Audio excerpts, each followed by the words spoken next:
Economic migrants who make it from Sudan to the UK have a 99% chance of being given leave to remain. So I spent several hours talking to immigration chiefs here in Benghazi on the east side of Libya. The Libyan National Army has a very good grip on the immigration problem, albeit fighting against a huge crisis with limited resources. There is a very, very clear process of giving people proper health checks, the life-saving care that they need, and then working out where it is exactly that they've come from. Their message to the UK is that you are fueling this problem. You are effectively advertising a great new life for people from sub-Saharan Africa. They actually said, you know, what do you think happens when a guy from Sudan comes up through Libya and makes his way all the way to the UK and gets put in a luxurious hotel and provided with everything? And make no mistake, it is a perilous journey. We see it from the end point. We see the channel crossing as the dangerous bit. But actually where these journeys begin is in the hot desert. Many, many tens of kilometres have to be covered on foot by these migrants. And as many as 1 in 4 do not make it. That means bodies in the desert. The Libyan authorities are having to recover bodies in the desert. About the UK and how much awareness. Please understand the scale of what we are dealing with here with very, very limited resources. Once again, you know, people come in from charities, from NGOs, they use warm words, and the authorities here told me the only thing that we ever get is maybe a few toothbrushes and some nappies for the babies.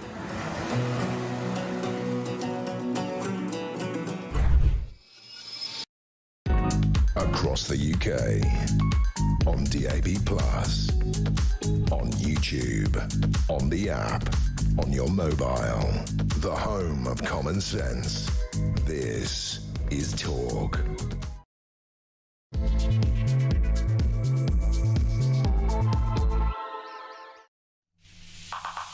Good morning, this is Talk. I'm Peter Cardwell with you right through to 1 o'clock on Remembrance Sunday. We'll go to the cenotaph, of course, in an hour's time to commemorate those who made the ultimate sacrifice for our freedom. We'll also be asking quite a provocative question, especially on Remembrance Sunday, but it's been asked by a 100-year-old World War II veteran. Was it worth it? Now, you may well say it is, you may well say it isn't. I want to hear from you. 0344 499 1000. We'll talk to Tobias Elwood in a second, former Defence Minister and former Foreign Minister. We'll ask him his opinion on everything that is around today. Migration, a big one from Shabana Mahmood, the Home Secretary. She's under pressure to soften her line, also to go further in a Danish-style migration system. We'll talk about skivers and strivers and what should be in the budget. It'll be really interesting to hear what people think about that. And also the BBC set to apologise for the doctored Trump speech. We've been talking about that all week on Drive. I'm here all next week as well on Drive between 4 and 7 each day. The right to criticise Islam is protected under British law. That is the ruling of a judge, and the majority of Brits in a poll demanding Keir Starmer and Rachel Reeves resign now. We'll talk about all of that.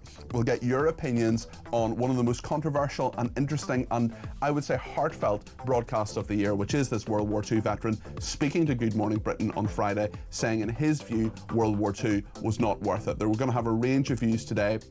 We're also, of course, wearing our poppies both on and off air. Everyone behind the scenes got their poppies on, and we are going to be going down to the cenotaph in an hour's time. And Daniel Britton, who is just one of the most fantastic events commentators, he knows all the political, royal and constitutional history of our country. He is going to bring us through it all. Thank you to Joan in Huddersfield, who says, I hope Trump sues the pants off the Beeb. If it's the only way to hold them account, bring it on. Maybe suing them will take them under, hopefully. So loads of opinions coming your way, and we're asking the question question today: was winning the war actually worth it? Not my words, but the words of the World War II veteran Dennis Penston, who spoke to Good Morning Britain on Friday. Let me know your thoughts on all of this. 0344 499 1000 is the number to call. You can text me 87222 with the word talk in your text. You can tweet me at talkTV, follow me at Peter Cardwell. You can send me a WhatsApp text message or a voice note. Keep it to less than a minute, please. Or you can, of course, give me a ring, all on the main number 0344 499 1000. Stay with us here on Talk right through until 1 o'clock. Plenty to talk about this Sunday morning. Well, Tobias Ellwood, the former Defence and Foreign Minister, is with me now. Tobias, good morning. Good morning to you. You've got your medals on. I know you are marching today and, of course, remembering those who you served with. Tell us about your own service to this country. Well, I was, I think, persuaded to join the armed forces at a very, very young age. I remember sitting on my grandfather's knee. He showed me the medals. He showed me his connection with not just World War II, but also World War I. And I think that sort of engendered a sense of duty, if you like, that I might follow in his footsteps. And that's why events like today, Remembrance Services, taking place up and down the country, not just in Bournemouth, is actually a connectivity to a younger generation, to remind them of the sacrifice that was made for their tomorrow, but our today. And the concern perhaps I have, and it relates to that veteran that was expressing doubt about whether it was worthy of winning World War II, I would say absolutely the world is more dangerous, more unstable, and this is our today. But what about our tomorrow? We are sliding further and further towards another conflict. Instability is growing. The geopolitical situation is deteriorating.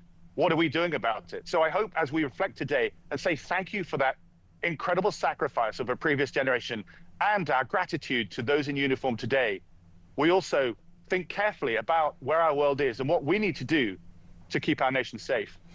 Tobias will be reflecting that right throughout the morning in a range of views. And as you say, Alec Penston, he's left Good Morning Britain viewers shocked and upset, I think, by what he said. Also, many people, of course, agreeing with him. Let's just play that clip again. Alec Penston, a 100-year-old World War II veteran, speaking to Good Morning Britain on Friday.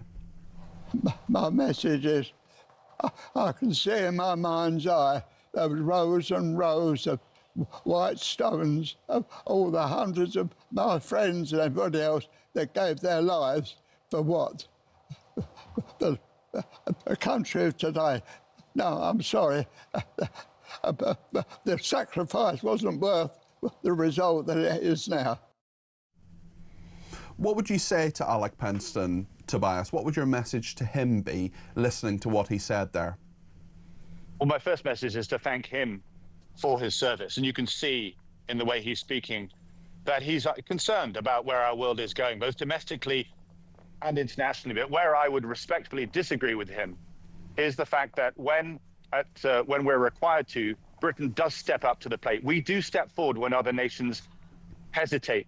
We're not there yet, but as I touched on earlier, the world is getting more dangerous, not less. And we're not moving fast enough to recognize what is coming over the hill. So I hope today is that day of reflection. But I'd also say that whilst we're having our challenges now, they're no different from ones we've had in the past that we've been able to endure. So we need to be positive, but we can't, as we reflect, but we also need to be proactive in increasing our defense budget, in playing a greater role of statecraft on the international stage. The West has become risk averse. Our adversaries are rearming, regrouping, and aligning. There's a flavor of 1938 all over again. And that is concerning. And that's where I share that incredible veteran's thoughts, that where we are now must absolutely be food for thought for how we prepare for very difficult days ahead.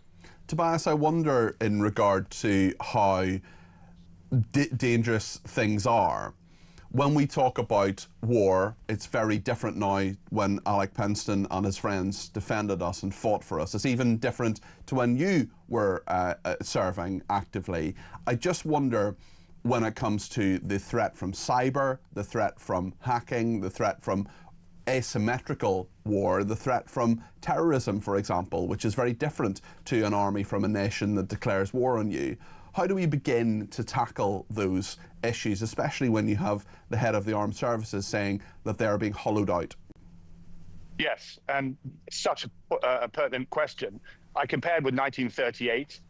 Back then, our Army, Air Force and Navy were not ready for war. We're not ready for war now. We've been hollowed out after the last couple of decades. We took it easy after the end of the Cold War.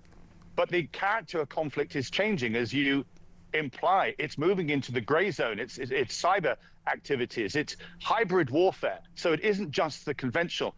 It's going to move into space as well. And in these new domains of warfare, we are simply unprepared. And there's another dimension to this, which is our preparedness, our industry in preparing for war, being able to sustain a war, because that ultimately is what allows victory or not, is whether the economy is geared to support our armed forces when they're obliged to fight. And we're seeing this in Ukraine as a great example, that if you can't sustain the artillery, if you don't have the troops and the manpower, if you don't have the tanks, airplanes and so forth, but also the cyber capabilities to hold back those attacks, then you will lose in the long term.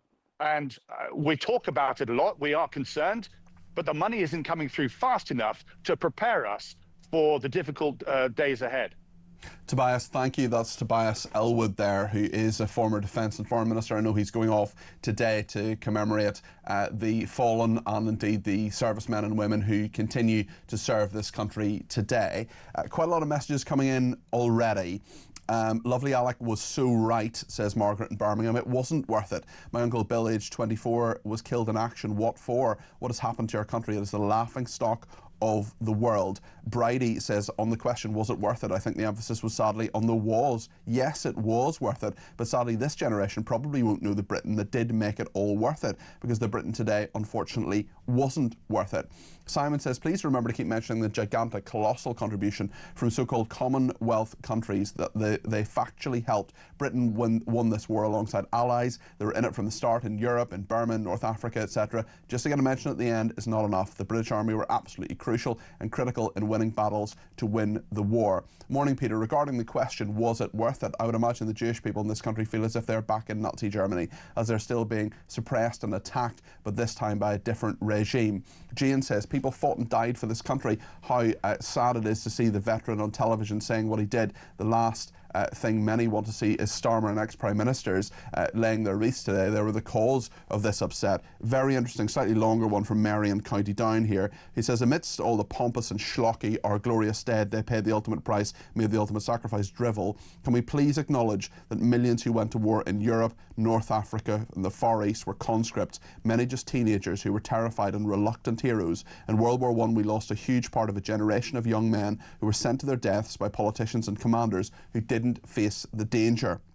And please mention the terrible impact on families, those who lost fathers, sons and husbands, plunging them into awful grief and often condemning them to poverty. And in more recent conflicts like Northern Ireland and Afghanistan, where soldiers died only to see terrorists released in Northern Ireland and the Taliban taking over in Afghanistan. And what of the ex-servicemen who fought for their country only to be abandoned to ill health and homelessness or pursued through the courts like Soldier F? It is anything but glorious, no matter how you look at it. The vast majority of servicemen and women weren't planning to sacrifice their lives. They were desperate to survive. So lots there from Mary in County Down, and many, many other people getting in touch. You can too. 0344 499 1000. We're not just going to talk about Remembrance today, although of course it will be a big part of the programme, as it is every Remembrance Sunday. I've been doing this now for, I think this is the 4th year that I've done Remembrance Sunday, and of course we will never forget that sacrifice, and we will go down to the cenotaph at 11 o'clock. Daniel Britton will be our guide through that. But lots more to discuss today, including what Lisa Nandy has been saying. Let's just hear what she has been saying on the budget and the change that people want to see, in her opinion anyway. This is the Culture Secretary,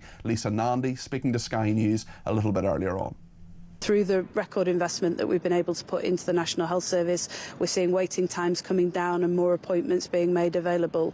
On a whole range of measures, we're delivering the change that people want to see. I agree with Lucy Powell that promises matter. I also agree with her that the situation that this government inherited is very challenging. We've got to make fair choices, and like she said, in answer to a question about this, she will of course always support the Chancellor to make the right decisions in the interests of the country. I think that is perhaps wishful thinking from Lisa Nandy in regard to saying that Lucy Powell will always support the Chancellor. I think if the Chancellor breaks her pledges, breaks the promise of the manifesto not to raise VAT, income tax or national insurance, I think they're going to have all sorts of problems. We'll talk about the budget, we'll talk about David Lammy as well. Lisa Nandy also said, we'll reflect this in a minute, Lisa Nandy also said that David Lammy wasn't being evasive at Deputy Prime Minister's questions this week. I would slightly question that. I wonder if she's being perhaps a little bit evasive about that. Let me know your thoughts on all of this, what Tobias said, what Lisa Nandy's been saying, and indeed anything else you want to talk about this morning. We're here right through until 1 o'clock, and there's an awful lot to talk about this Sunday morning. 0344 499 1000. Stay with us here on Talk.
Big news coming this December. Our talkTV app is moving to the Talk app.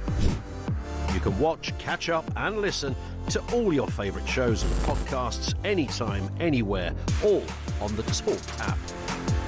From Monday, 1st of December, the talkTV app will no longer exist, so don't miss out. So head over to your App Store or Google Play and search Talk now.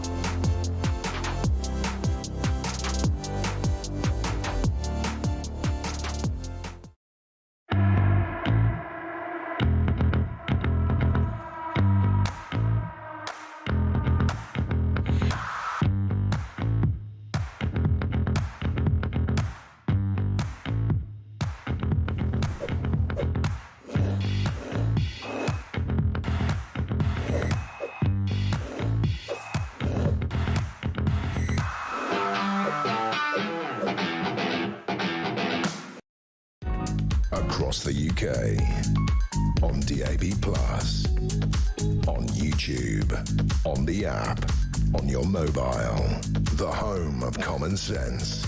This is Talk. Thank you to Steve in Birmingham, who says, Tobias says the UK does step up when others don't, but then the West is risk averse, and goes on to explain that we are well behind the curve in terms of physical military resources and cyber protection capability. Words are cheap. Stop trying to gaslight the public with meaningless messages when everyone can see the state we're in. Bravo to the elderly veteran who told the truth. I trust the opinion of a man who has nothing to lose and no one to impress, rather than the empty words of military elites and politicians who double think everything they say, says Steve in Birmingham. Well, let's have this debate. It is Remembrance Sunday. I am going to be respectful. Of course, I have people in my own family who served in the military. My own grandfather's brother was a navigator in the RAF in World War II. I was very privileged and honoured to visit his grave outside Berlin in 2012. Should we be more honest about this? Should we be more honest in our debate? Should we stop saying about ultimate sacrifice and the glorious dead? Should veterans, you know, if you are a veteran, if you're from a military family, would you rather hear what some people would say is more honest coverage, more straightforward coverage in terms of talking about the very, very difficult things that happened, the politicians who let people down. Should we reflect the reality? What do you think of all of this, and was it actually worth it? I just want to play to you one more time the clip. This is from Alec Penston, who is a World War II veteran. He spoke to Good Morning Britain on Friday morning. He's 100 years old, and he said that winning World War II wasn't worth it due to the state of Britain today. This is what Alec Penston said. My message is, I can see in my mind's eye there was rows and rows of white stones of all the hundreds of my friends and everybody else that gave their lives for what? The country of today. No, I'm sorry. The sacrifice wasn't worth the result that it is now. Let's go to the debate desk, and Lucy Beresford, the broadcaster and psychotherapist, is with us, as is Marley Morris, the Associate Director for Migration, Trade and Communities at the Institute of Public Policy Research. Lovely to see you both on the programme this morning. Lucy, you were clearly very moved by what Alec is saying there. It's hard not to be. It's a really hard watch. It is. My father would have been a very similar age. So my father actually fought in World War II. He was on a destroyer ship, HMS Scout, and it was torpedoed. He was taken off the ship, but unfortunately he was then captured by the Japanese, and he spent the last couple of years of the war in Changi Jail in Singapore. He was a prisoner of war. So he was a prisoner of war. He came out, he was only weighing 5.5 stone, 6 foot tall. Goodness me. So this is something that I have lived with all my life. My mother was an evacuee, so she also had her own stories about the war. And it's really hard to look and to hear what Alex Penston says. And yet at the same time, you do wonder whether society has changed in quite the same way, quite the way that my dad's generation hoped it would. You know, when they came back from the war and there was an election, everyone assumed that Churchill would win, but Labour got into power because there were so many people who thought, we have put our lives on the line and we need to have a vision of hope. We need a change, we need something positive for this country, and therefore a different government was elected. And I do worry that people, I think it's very important that you had somebody who got in touch who said we need to remember that it was the right choice then. It was very definitely the right choice then to have gone to war and for people to have signed up. But nowadays you look at the way that war is being conducted and the sort of brutality of and the thoughtlessness of it, and the way in which it is also a different form of war. And maybe society needs to get back to how it was in the 1940s, to say we need to understand what society is about and how we all need to pull together for each other. Well, let me put the thoughts of Benny in Belfast to you. War is not glorious.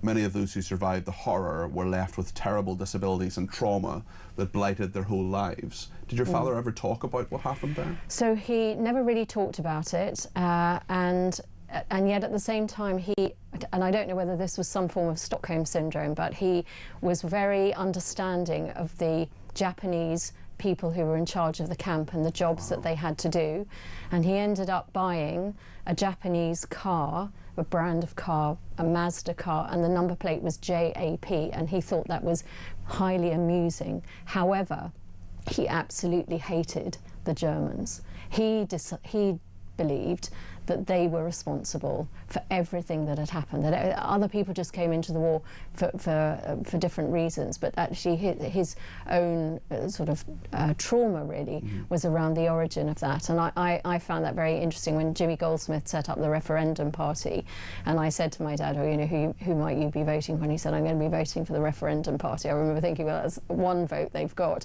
Why is that? And he said, because this country saved Europe. And that generation, that's the narrative that they told themselves for that. That was the rationale for them going into battle.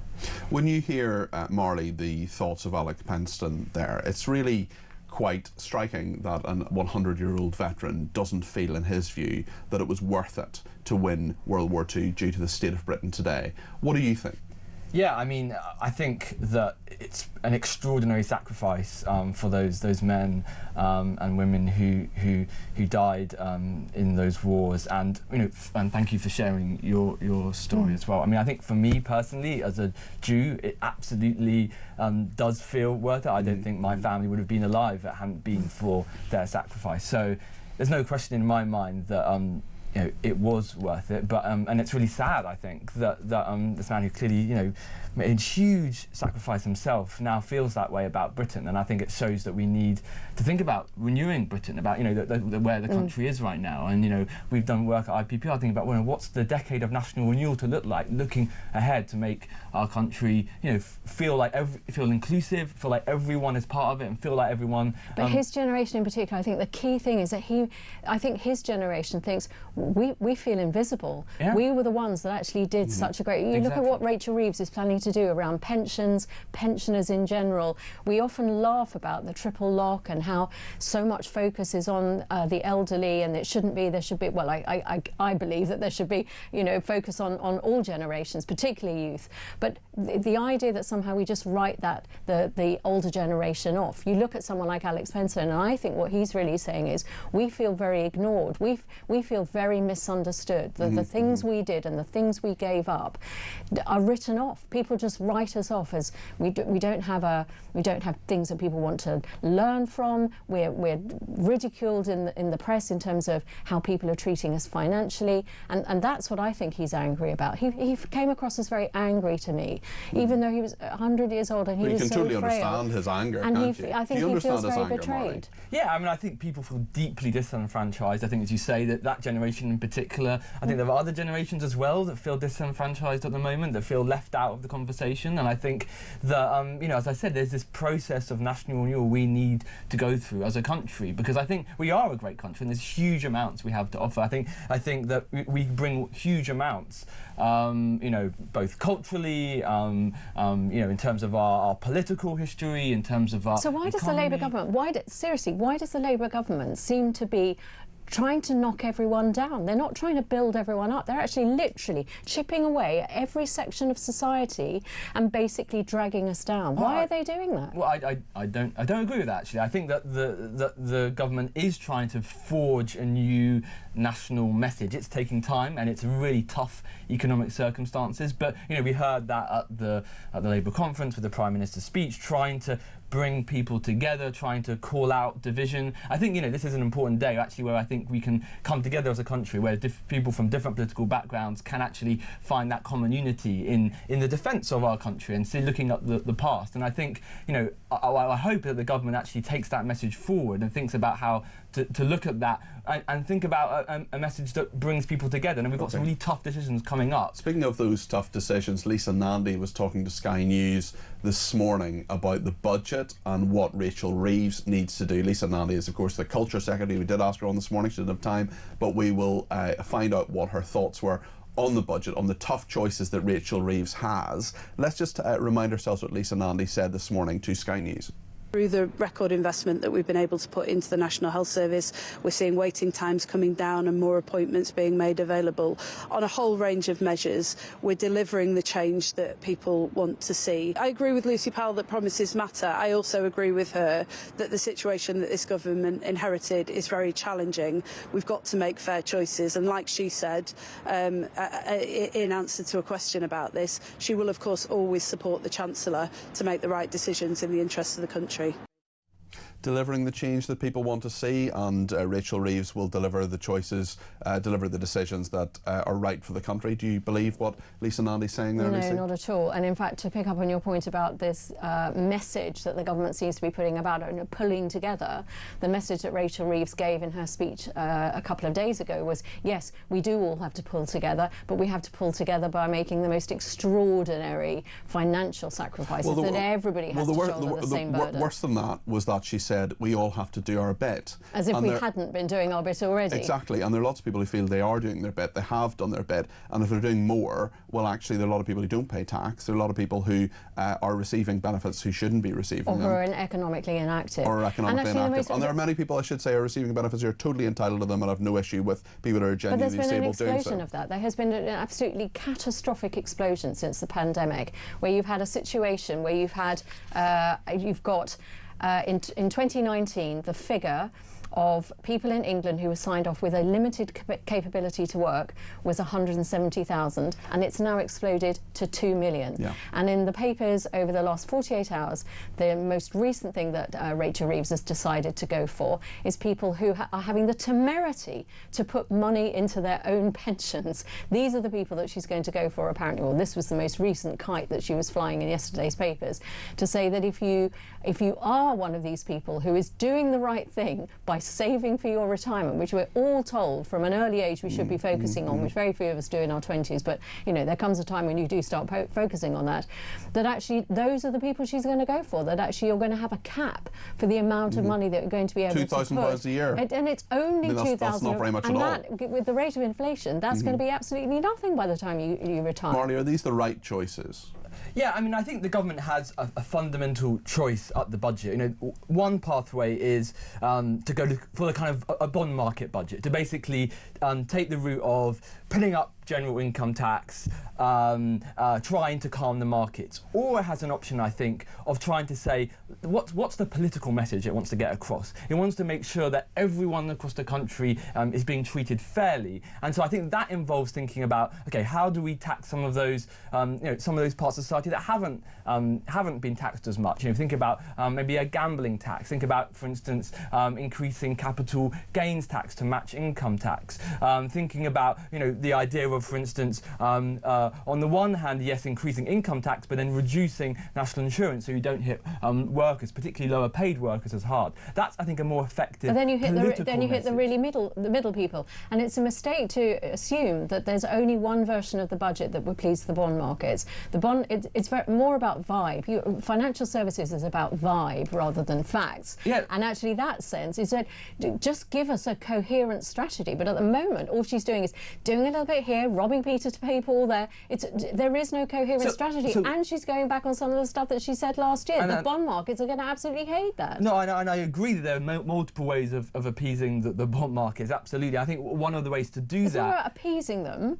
They are the really important source of the funding that the government has, and unfortunately, quite a lot of the money that the government is having to spend is funding the debt. But I think but it is about working with the bond markets, not sure, and sort of ridiculing them. I absolutely wasn't ridiculing them. I think one of the key challenges the government has is that because of the productivity downgrade over the because of the challenges we've had with productivity the last few years, because of the way that Brexit was implemented, because of of austerity, there was a real challenge fiscally, and the way to do that is to spread the pain, so you don't hit the lowest paid the most. Instead, you target people who haven't had such a punishing last few years. And so I think that's why going after landlords, going after the gambling companies, going after the richer, I think is a better way of doing it, a fairer way of doing it. Often landlords aren't that rich at all, and actually they've been screwed a lot in recent years. I just want to read out a couple of messages before we go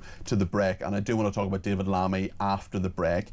Don in Chelmsford says, looking at the current Labour cabinet, who would replace Starmer and Reeves? Can you imagine Prime Minister Lammy? No, me neither. Well, he is the Deputy Prime Minister, of course. Leslie says, at last, common sense from the judge ruling that Islam is not a protected religion. We don't need nor want blasphemy laws, and Labour should now drop the Islamophobia law. Cliff in Berkshire says, do you think that our education system is up to the job of training the technicians that a new type of war is likely to need? The veteran made me feel very sad, but I believe he is correct. The real enemy is already here, unlike in 1939, says Cliff in Berkshire. Lots to discuss, including whether David Lammy was being evasive on Wednesday.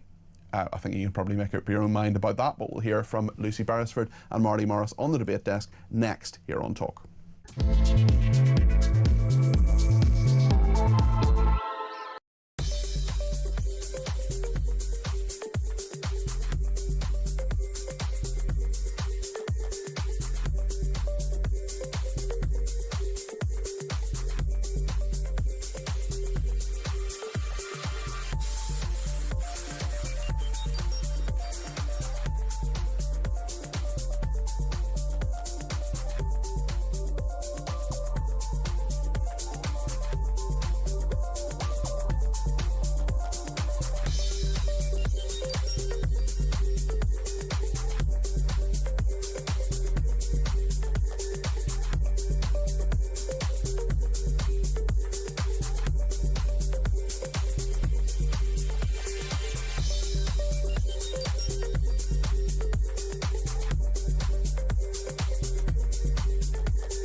across the UK, on DAB+, on YouTube, on the app, on your mobile, the home of common sense.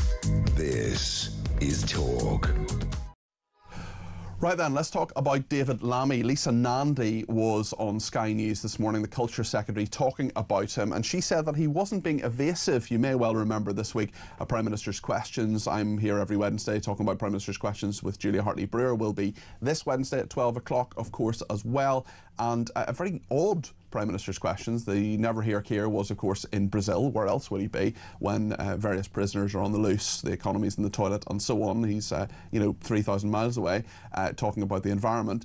But David Lammy was there on hand to do Prime Minister's Questions, to fill in as Deputy Prime Minister. He was against James Cartledge, who is the Shadow Defence Secretary. He kept asking him over and over about missing prisoners and whether there was an additional prisoner who had been let out by mistake.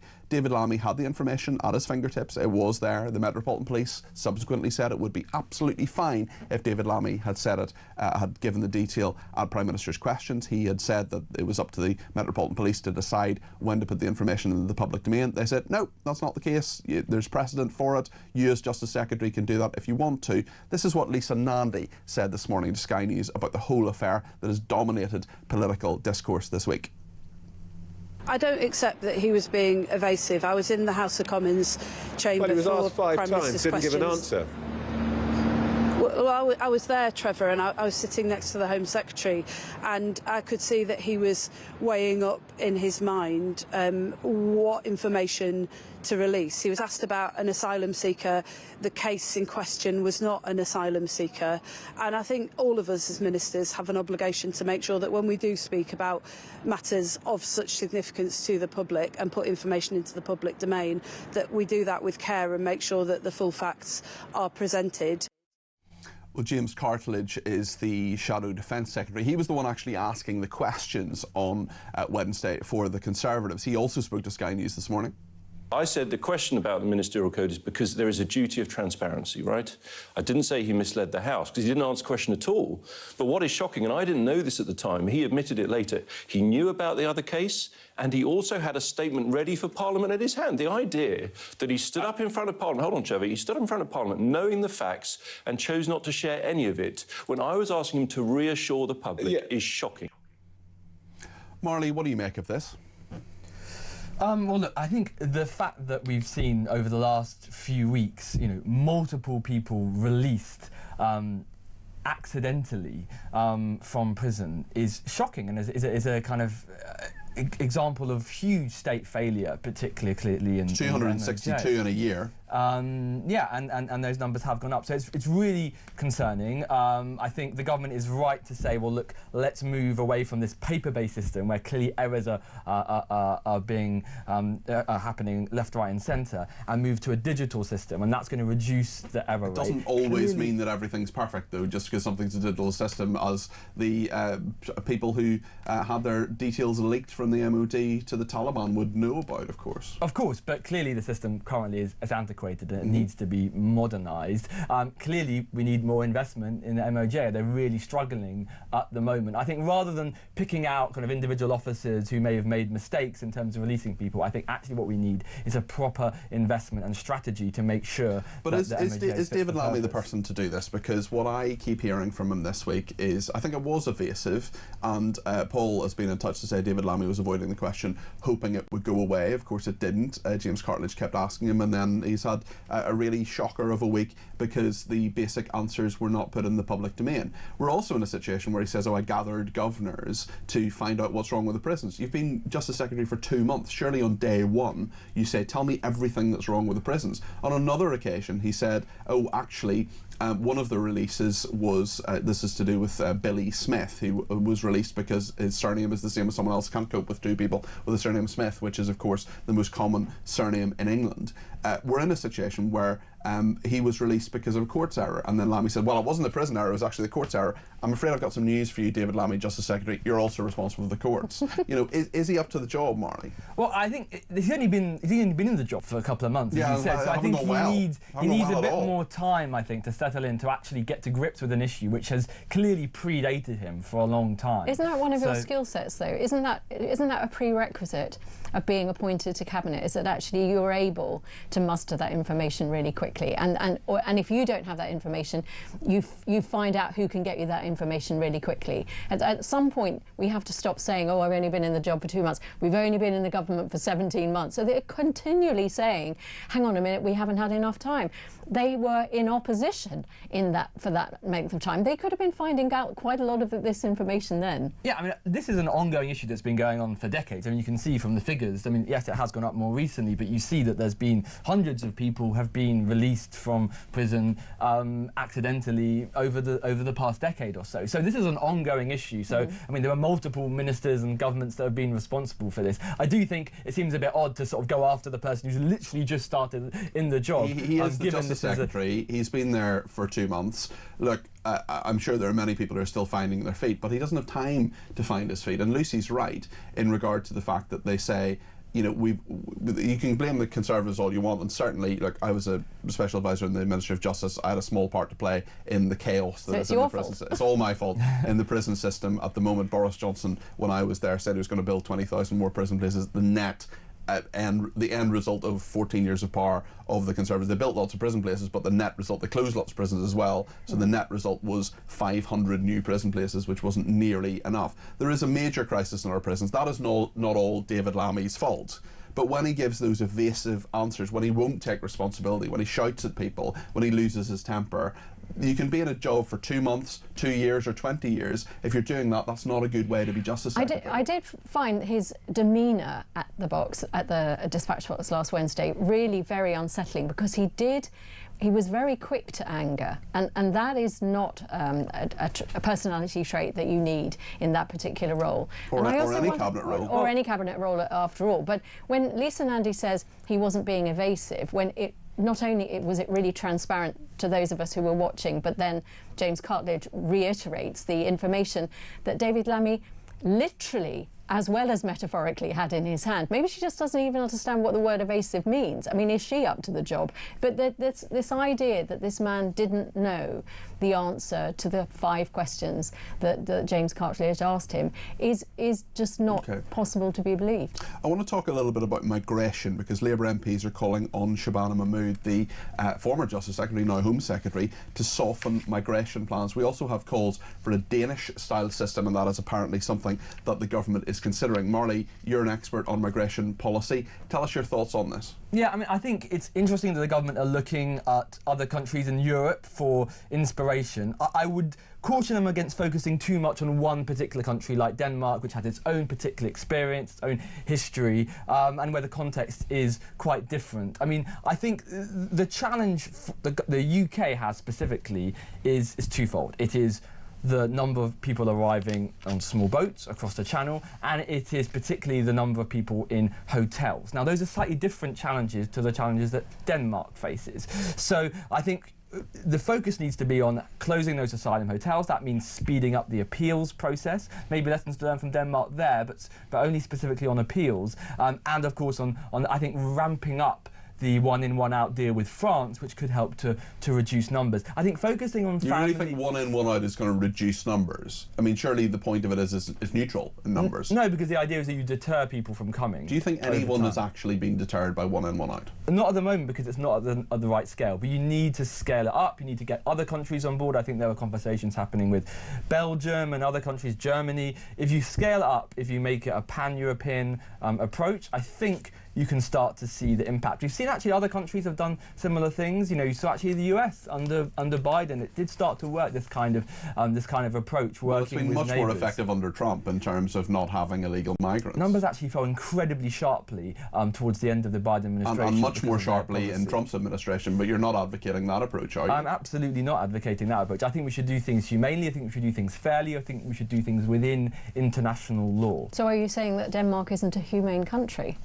No, I'm talking about the Trump administration's approach. I think with Denmark, I think this is just a red herring. I think focusing on, for instance, reforming family reunion rules, I don't think it's going to have a big impact on numbers arriving. The problem with the plans as they are put out by Shabana Mahmood is that there are so many on the hard left of Labour who are saying that this is too hardcore and that it feels like it's playing into reform's hands. But the problem is that people look at the level of immigration and they also look at other countries, whether it's the States or even Germany. Germany seems perfectly capable of sending people back to Afghanistan. They just send these people back. There isn't this sort of mental torture that goes on about whether we're being too humane or not. And that's why I asked you the question that in Denmark, which I agree is a completely different society, it's arguably a much more cohesive society. They, for example, when you start school, you stay in the same class for the whole of your life. So you build up this community that feels very precious to you as a sort of individual. And they're very susceptible to feeling out of balance, and they feel that too much immigration makes their country feel out of balance, and they're not ashamed to say that. So when you have people like Shabana Mahmood who say, yeah, I'm going to try and rectify the problem that there are people in this country who feel that immigration has got out of balance, all of a sudden hard left people in her own party are saying, oh no, that's far too hardcore.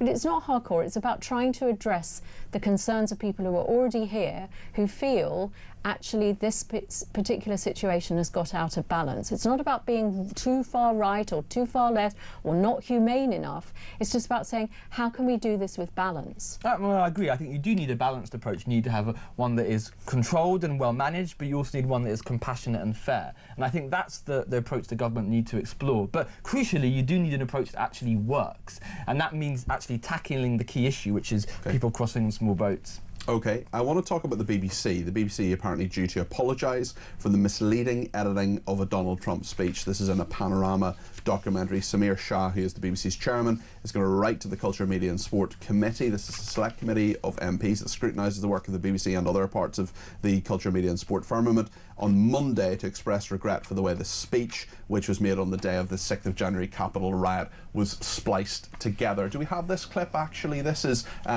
displaying exactly what happened with a BBC clip on Panorama. Huge controversy this week on all sorts of issues, not just this, the trans issue, the Middle East issue, and the BBC's biased coverage in that regard. Let's have a look at what they did to a Trump speech, changing the meaning of what the president said. We're going to walk down to the Capitol, and I'll be there with you, and we fight. We fight like hell. We're going to walk down to the Capitol, and we're going to cheer on our brave senators and congressmen and women. Donald Trump there and what happened and what he actually said versus what the BBC broadcast. Now, I was on another station this week actually debating this, and one person, Roger Bolton, who's been on this show a number of times, said, well, the majority of overall the programme was fair. But that doesn't matter, does it? Because 99% of it can be accurate, but if 1% isn't, well, then trust is lost. Lucy. That's right. Well, it's about storytelling, and we learn about the world and we make sense of the world by the stories that we tell each other, and this particular story was inaccurate, but it gave a particular vibe, it gave a particular flavour. And you've had Sir John Whittingdale, and he's a former culture secretary.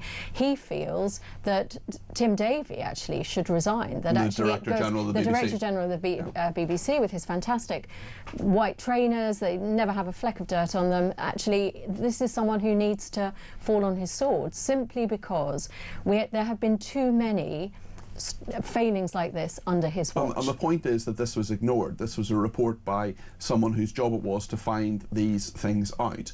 Gave it to the head of news, Deborah Turness, the chief executive. She ignored it, apparently. Gave it to Samir Shah, the BBC's chairman. He ignored it. And then it made its way into the public domain.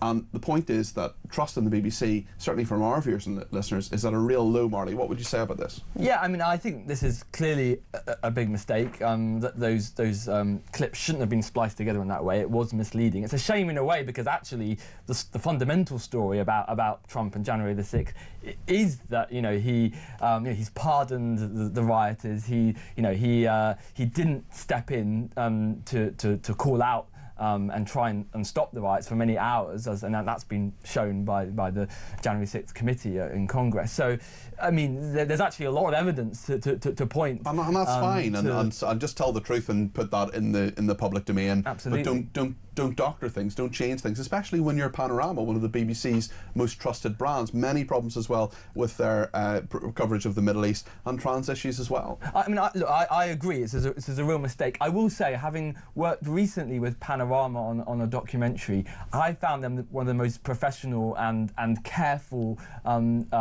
people I've worked with in television. I'm quite surprised. I've worked with Panorama people previously too, and they can be very, very good. And I'm sure a lot of them are very annoyed about this as well. There are lots of good people who work for the BBC who want to do an impartial job, who want to do the right thing. My own political views, I worked for the BBC for 3 years, I was so focused on not putting my own views out there and being as impartial as I could, because that's fundamental to what the BBC and public service broadcasting is. But we're in this crisis of trust, aren't we, Lucy? Yes, and as you say, there have been a number of incidents and they've been documented in this report, and then the report was sat on by the senior people at the BBC, and that in a way it almost took Donald Trump blowing up about it, as he did in the papers yesterday, saying once he gets to hear about it, he is quite accurate in saying this is not impartial.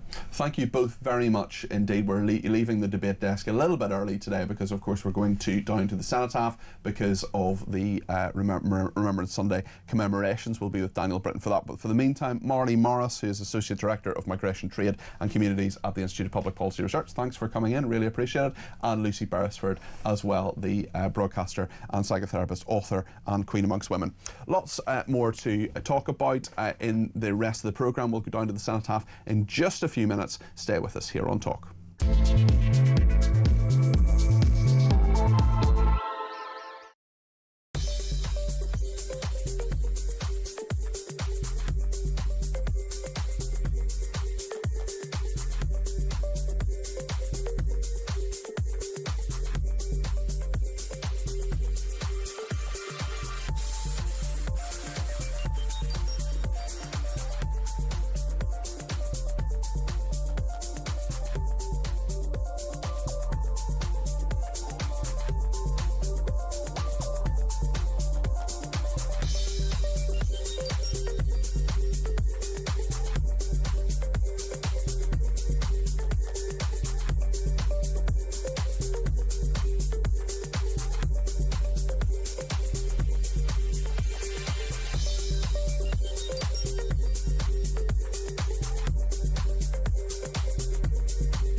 I mean, it is really heartbreaking to see, you know, a gentleman like that when he's talking and reflecting back on his military service and what that means for him now. Of course, it's incredibly moving. You know, I'm a veteran myself. I served in Afghanistan. And when I heard him speaking, I think it really sort of made me reflect on my own service in Afghanistan. And also, I was kind of thinking, obviously, he spoke a little bit about why he has the feelings that he does now. But I was also just reflecting on what kind of things made me feel the same way as well.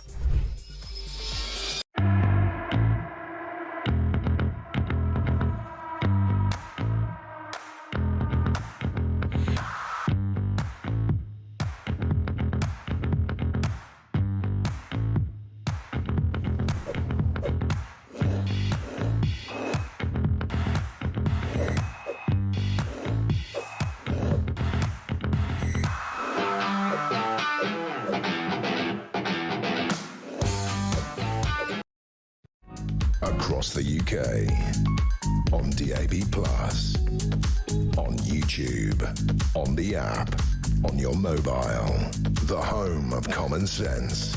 This is Talk.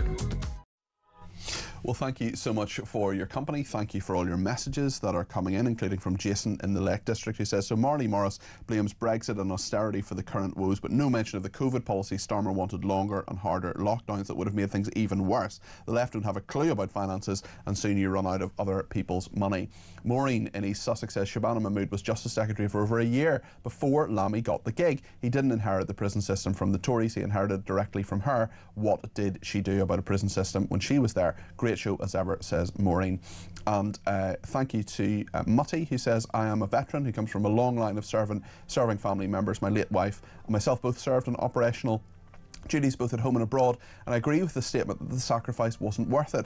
We are quick to jump in feet first in foreign affairs but can't even control our own borders. Operation Banner veterans are being hounded. Those are veterans of Northern Ireland with the backing of the current government, which is an absolute disgrace, and veterans are living on the streets while illegal migrants are being put up at hotels at our expense. Just the views of one veteran. Thank you for those. Plenty more of those coming. And now, at about 3.5 minutes to 11, I'm joined by Daniel Britton, the parliamentary and constitutional historian. You can hear, and if you're watching, see what is happening down at the cenotaph. A long line of politicians, current and former prime ministers, and senior politicians, plus of course the top brass of the military from our armed services are there. Daniel, it's great to have you on the programme to narrate this through us. Tell us what's happening now. Good morning, Peter. Very, very good to meet you. The politicians, former prime ministers, of which there are quite a lot these days, yes, are lining up, have already lined up at the cenotaph, and we are waiting His Majesty the King and other members of the royal family, some of whom will be laying wreaths and others will be watching from the balcony of the Foreign Office. This kind of weather in Whitehall, this kind of weather in November, a low sun, but bright sun, is very, very evocative. I've been there on such a day, and it really brings home to you the importance of the occasion. There's something about this weak sun, but quite strong in some ways, that just puts a wonderful atmosphere on the occasion. Now, this year we commemorate, actually, of course, as you know, Peter, the 80th anniversary of the end of World War II, both VE Day and VJ Day, and that's really the principal focus of the Royal British Legion this year. Few veterans still left, amazing ages some of them have reached, but there are still veterans and they want us all to remember it. This year, we've clearly seen growing problems in the face of peace and defence, and we've seen the government about to increase the budget for defence. Yes. And those but it is also worth mentioning, with this much smaller military that we have at the moment, in the last year that we have figures available, only 59 servicemen died, and most of those were through accidents.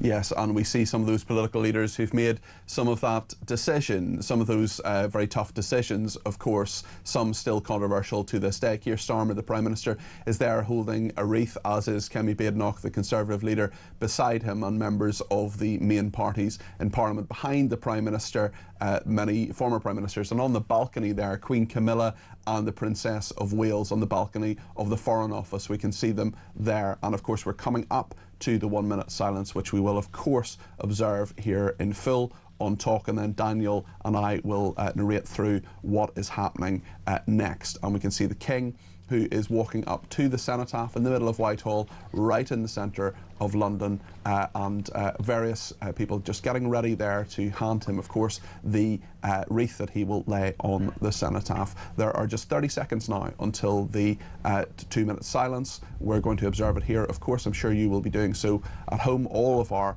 colleagues behind the scenes will, of course, be standing in silence to commemorate those who made the ultimate sacrifice.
The last post playing there at the cenotaph, and now the King, King Charles, being handed the wreath by his equerry, and he is going up to the cenotaph to lay the wreath on behalf of the nation.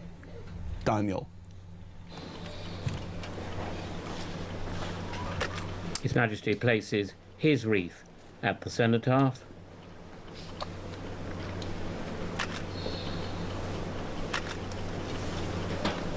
Salutes and bows to the fallen. Now he will be followed by Her Majesty the Queen's equerry, Major Ollie Blunkett, who is laying a wreath on behalf of the Queen, who is watching from the Foreign Office balcony.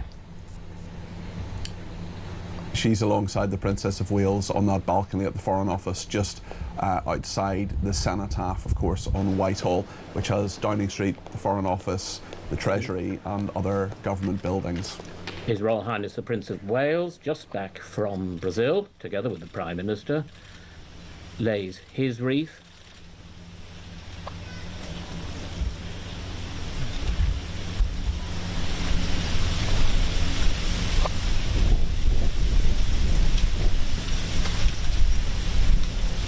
And he's followed by the Duke of Edinburgh.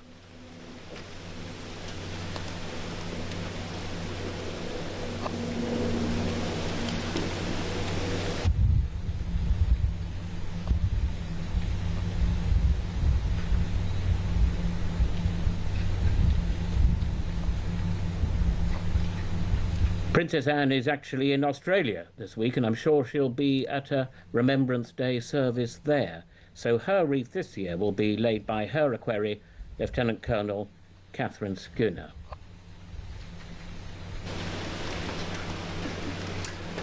I was very privileged a few years ago in New Zealand to celebrate Anzac Day, when the New Zealanders and Australians remember those who gave so much, of course, from New Zealand and Australia. Many, many servicemen in World War II, and since then key members of the Commonwealth. And Anzac Day is a very important commemoration, just as Remembrance Day is, of course, here in the UK, Daniel. Indeed it is, and I've actually been to a similar service in Australia, Peter. It's dealt with in the same reverence as it is here. It means a lot to almost every Commonwealth country, and many beyond.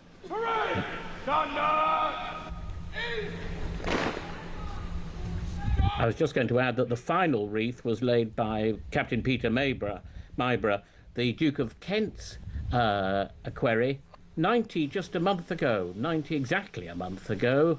The Duke of Kent, he's lived through 5 reigns. He lost his wife, of course, of 62 years a month before his birthday, and it's an emotional time for him.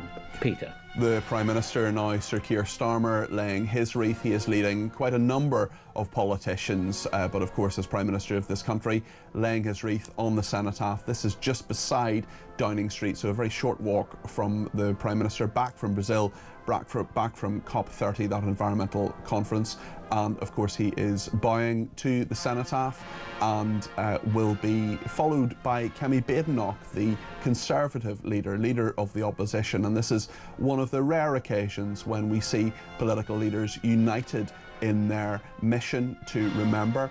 Kemi Badenoch wearing a hat, dressed in black, of course, as basically everyone is behind her in black coats and so on. She is walking up to the cenotaph now and laying her wreath as leader of His Majesty's opposition, wearing, I think, a ceramic poppy on her left side, stepping back, of course, walking backwards and bowing to the cenotaph. She will go back to the line now. It has many senior politicians, including former Prime Ministers, members of the Cabinet, Foreign Office and Home Office represented. The Speaker, of course, there too. He lay his wreath in a moment. But now it's the turn of Sir Edward Davey, who is, of course, the leader of the Liberal Democrats, the third largest party in the House of Commons. And Ed Davey will lay his wreath at the cenotaph now, making sure that all the parties, really in order of their seniority in Parliament, are represented to some degree, some by their leaders and others take it in turns to do that over the course of the years, smaller parties as well, of course, there. It's now the turn of Liz Saville-Roberts, who is the leader of Plaid Cymru in Westminster. Anyway, there's a different leader in Wales, but she's the leader of their Westminster party, and she is laying the wreath.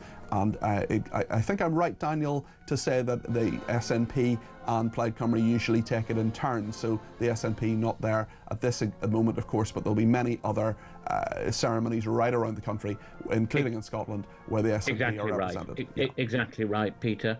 The SNP and Plaid take turns to do this ceremony, but I'm absolutely sure, I've seen it once, there'll be a very large ceremony at Edinburgh Castle and other locations, of course, around Scotland. And here is Gavin Robinson of the DUP. Gavin Robinson now, who is leader of the Democratic Unionists, the DUP in Northern Ireland, the largest unionist party in Northern Ireland. He is laying his wreath now, and we see that happening there. Nigel Farage will not be laying a wreath today at the Cenotaph.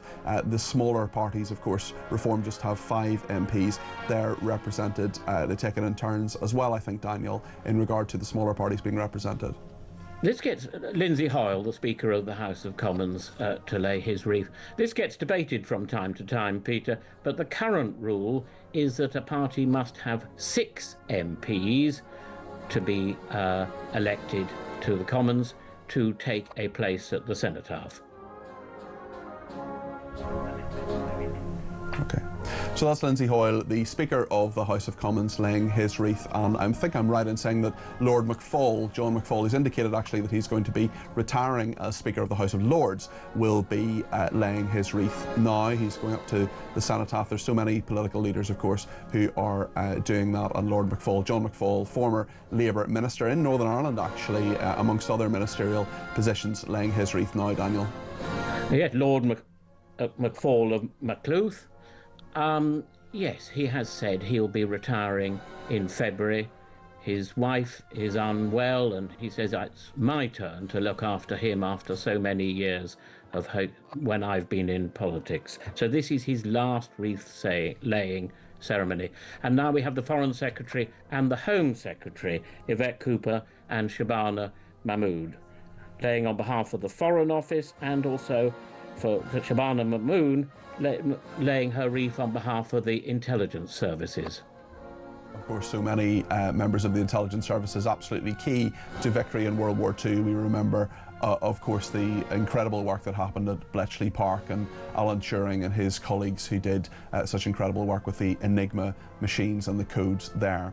We're going to leave the coverage now, but Daniel, thank you very much for guiding us through it. Daniel Britton, the Parliamentary and Constitutional Historian. Perhaps a final thought just before you go, Daniel, just in regard to Remembrance Sunday this year. Important every year, of course, but why particularly this year in your view, Daniel? It has been very much the 80th anniversary of the end of World War II. We saw some big celebrations in May, and then some slightly smaller ones connected with VJ Day in August. But probably like you, Peter, and many thousands and thousands of others, every year at this time, I remember 2 relations, of course, that I never met. My great-uncle, who was killed in the First World War, and my uncle, who was killed in the Second World War a few weeks after D-Day. So it marks an occasion when I think about them particularly, and it is wonderful to do so. Daniel, thank you. A privilege, as always, to have you on the programme. Daniel Britton, Parliamentary, Royal and Constitutional Historian, as we reflect what has happened at the Cenotaph in the centre of London for Remembrance Sunday. Let us know your thoughts on everything we're talking about today. 0344 499 1000. We'll get back to our political debate, our topical debate next here on Talk.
I mean, it is really heartbreaking to see, you know, a gentleman like that when he's talking and reflecting back on his military service and what that means for him now. Of course, it's incredibly moving. You know, I'm a veteran myself. I served in Afghanistan. And when I heard him speaking, I think it really sort of made me reflect on my own service in Afghanistan.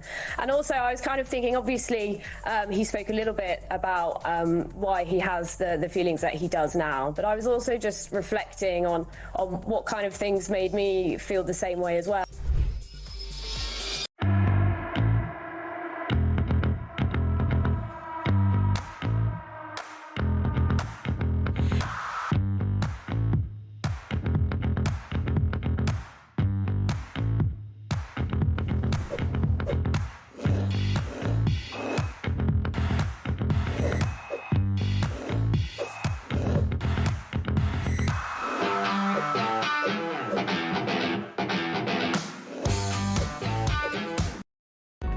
Across the UK, on DAB+, on YouTube, on the app, on your mobile, the home of common sense.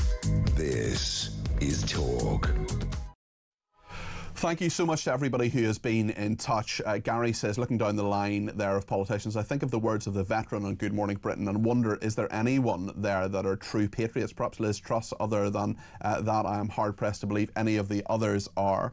Paul says, I call our Prime Minister and his front bench Kieran the clones. Margaret in Birmingham says, here we go again, Lisa Nandy, the usual waffle, blaming the party opposite. We do need change ASAP. And Peter, 1,800 people have crossed the channel since Thursday, smashed the gang, one in, one out. Now another gimmick with Denmark. Can we not think for ourselves, stop the boats and stop the pull factor, says Margaret in Birmingham. Dawn says, my grandfather Harry was a lad in the Navy on a battleship in World War I at Jutland. He was called up as a Navy reservist and served in a destroyer in World War II. Fortunately, he survived. Cliff says, it always makes me feel scared when I hear a politician say about being fair. That usually means unfair. Nick says, the veteran was 100% correct in what he said. Britain is finished. And what annoys me more is when you see the politicians and the London Mayor lining up at the cenotaph. There are people responsible for the mess we're in and who hate the British people, in Nick's opinion. Let's speak to Caroline in London. Caroline, you have some views on what we've just broadcast, actually, the politicians at the cenotaph. What do you think? Well, what you it's called just what It's not a great line, Caroline. We're going to try and get you back on the line so we can hear you clearly and get your point across. We'll get Caroline back on the line. Steve is in Leeds and has given me a ring on 0344 499 1000. Steve, it's very good to talk to you. What would you like to say this morning? Well, Peter, I was listening to you earlier about the veteran and what he meant by that he wasn't happy with the change in the country. Yes. And I think the problem is that the people want a return to British cultural values, but it seems every institution we've got, whether it's the public sector, the private sector, the BBC, they all seem to be holding the different values to the rest of us. And unless they change, unless they actually promote the values of this country, and it doesn't matter what colour you are or what religion you are, it's about your cultural values. My father fought in Ireland. He got shot by one of the terrorist groups. I won't say which.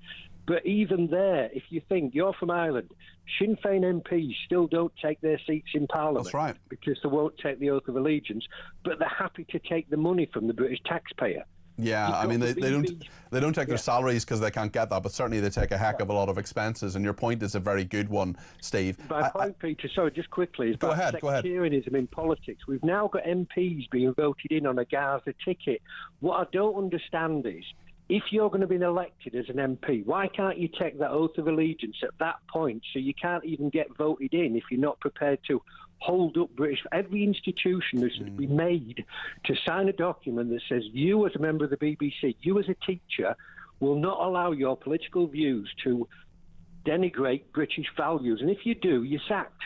But we don't. This is a really good point, Steve, and it is about accountability. Now, in fairness to Sinn Féin, they're totally open about their hostility to the union. That is something that that's their raison d'etre. But when it comes to a very, very good point you made there about teachers, about people at the BBC and so on. I mean, the kind of opinions that some people at the BBC have openly put on social media, I wouldn't have dreamed of doing when I worked for the BBC. I remember one of my really good bosses, actually, a guy called Kevin, said, if you wouldn't put it on social media, don't say it on air. And I do wonder about whether impartiality is something that people at the BBC and teachers and other institutions where people are meant to be impartial, whether they actually take that seriously or not. Because there are absolutely key points in all of that that are so incredibly important. On your other point there, Steve, which is a really good one about British values, I probably have a slightly different view to some people, maybe even to you, Steve, on immigration. I do think we need some immigration, not the extent that we have, not nearly as much as we have.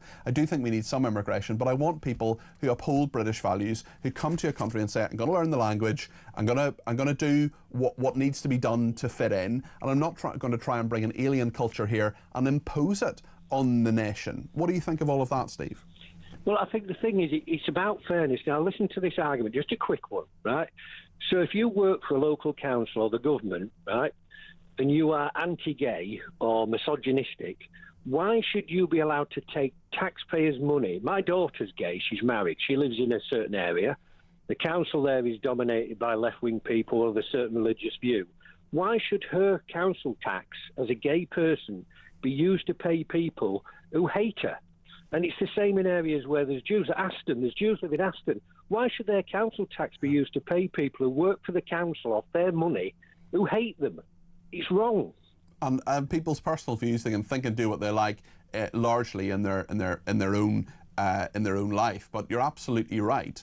It must stick in the craw of you and your daughter as well to say that this money is going to people who perhaps enact policies that are not fair to her and to her partner as well, Steve. Yeah, and it goes round the whole thing of, at the end of the day, if you work for the public sector, you work for every member of the population, whatever sexuality, and you should leave your views at home. I remember, Peter, very recently, if you work for the BNP, they banned you from being a police officer. Not because you expressed those views, but because you held them. Yeah. But yet we allow people who express misogynistic views, anti-Jewish views, to work in the police force, and they go, oh, well, that's their personal opinion. Well, I think the argument is, if you hold those personal views, you cannot not express them, or you can. But it's insulting to the population for politicians who openly seem to disregard our culture and want to wipe it out, to take our money as a population who want to uphold our culture and build it up and say, look, this country's created a country where you're free to be gay, you're free to be a woman, you've got equal rights. That's what this country's done. It's not about the colonial wars. It's about what our culture's given to the world. And most of these people that come into the country come from cultures who would even dream. The people there would dream of the freedom of being gay, the freedom for women to express themselves. But they come here and go, no, you're getting it all wrong. You need to do what we do. But that's what this country's about. It's about giving people the freedom to be free and express themselves, whatever their sexuality or religion. But we have too many people now coming here going, that's wrong. Yeah. Steve, great call. Really great call. Thank you very much. That's Steve in Leeds there. Good to talk to you. We've got Caroline back. I think we can make her out now. This is Caroline in London. Caroline, you gave us a call, I think, sorry about the technical problems earlier. I think we can hear you now in regard to the replaying of the... Yeah, you're here. You're on the air. What would you like to say? Thank you. Thanks for calling back. Well, funnily enough, your previous caller said it all. He said it all. I'm watching this, and Peter, my blood is boiling. I also feel deep sadness. We have legal criminals at the Cenotaph, as far as I'm concerned, who hate this country, who are selling our country, and those soldiers that fought against the Nazis across the Channel, and now you look at what this country is. And you talk about the councils.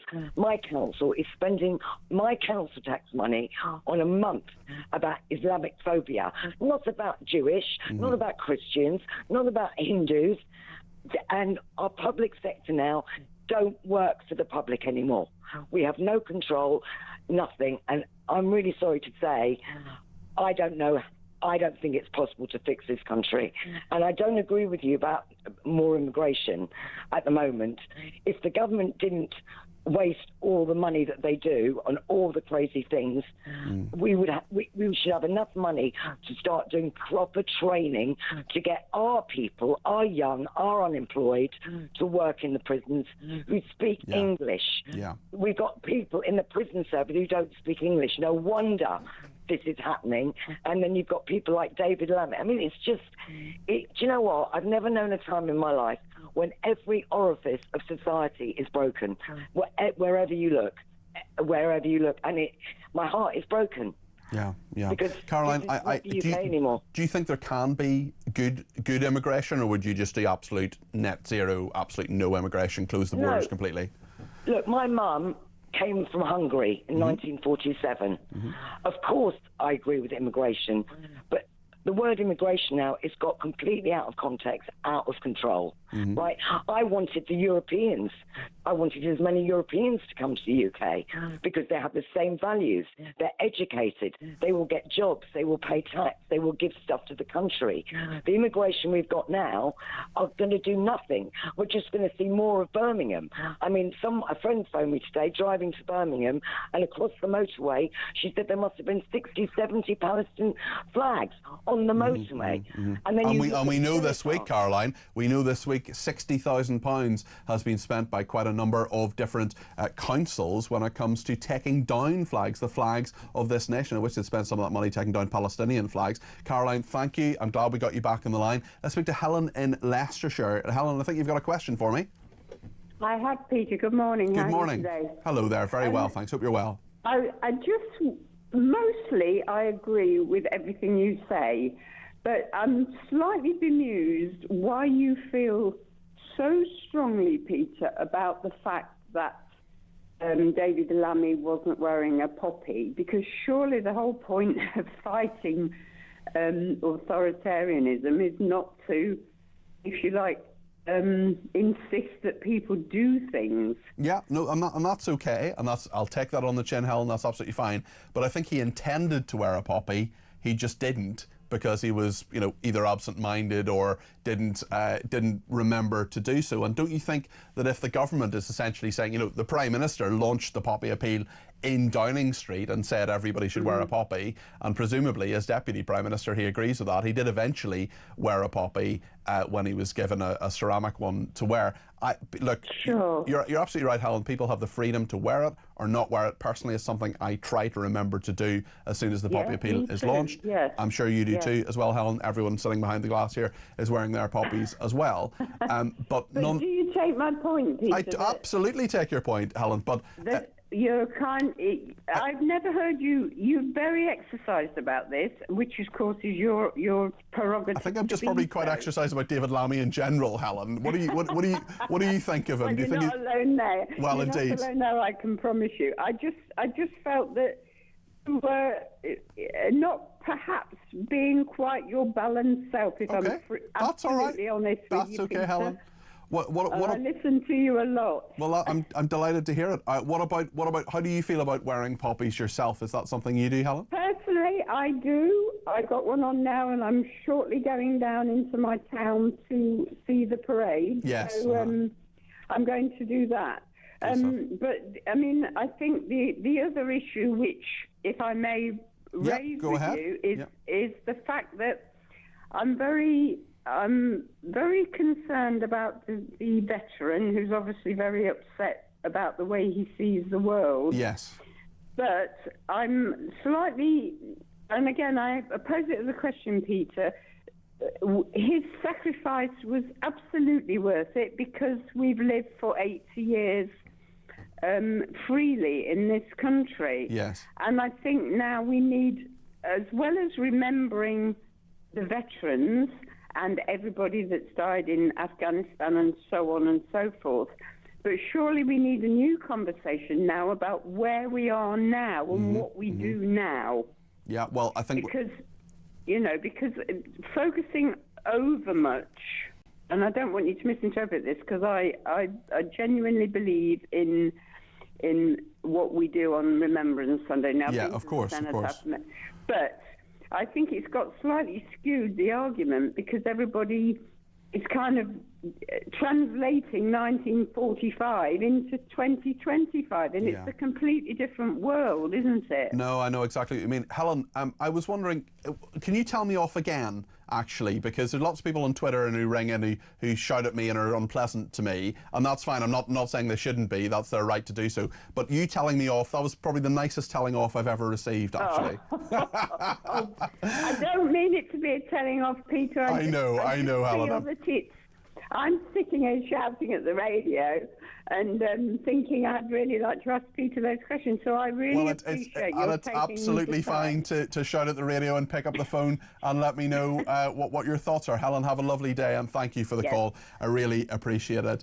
And thank you to Mary in County Down, who says, Helen is right, the Lammy thing is not a thing. It was days ago. Stop poppy shaming and poppy signalling, telling us that everyone behind the glass is wearing one. That's fine. I'll take that on the chin as well. So we've been told off twice, and it's only 11:30. Plenty to discuss here on Talk right through to 1 o'clock. We're going to speak in just a second to Philippa Rawlinson, who's the Director of Remembrance at the Royal British Legion. We'll cover all the big political topics as well. Get your calls in 0344 499 1000. Stay with us.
across the UK.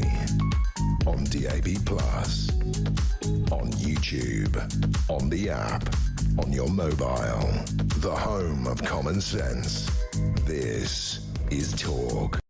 Well, thank you so much for your company here on Talk this Sunday morning. It is, of course, Remembrance Sunday. We've been down at the Cenotaph and we've brought you full coverage of that about half an hour ago. I just want to speak to Philippa Rawlinson now, who's Director of Remembrance at the Royal British Legion. Philippa, thank you for joining me this morning. Tell me how important today has been and how difficult it is to organise it, to get everyone together for this very special day.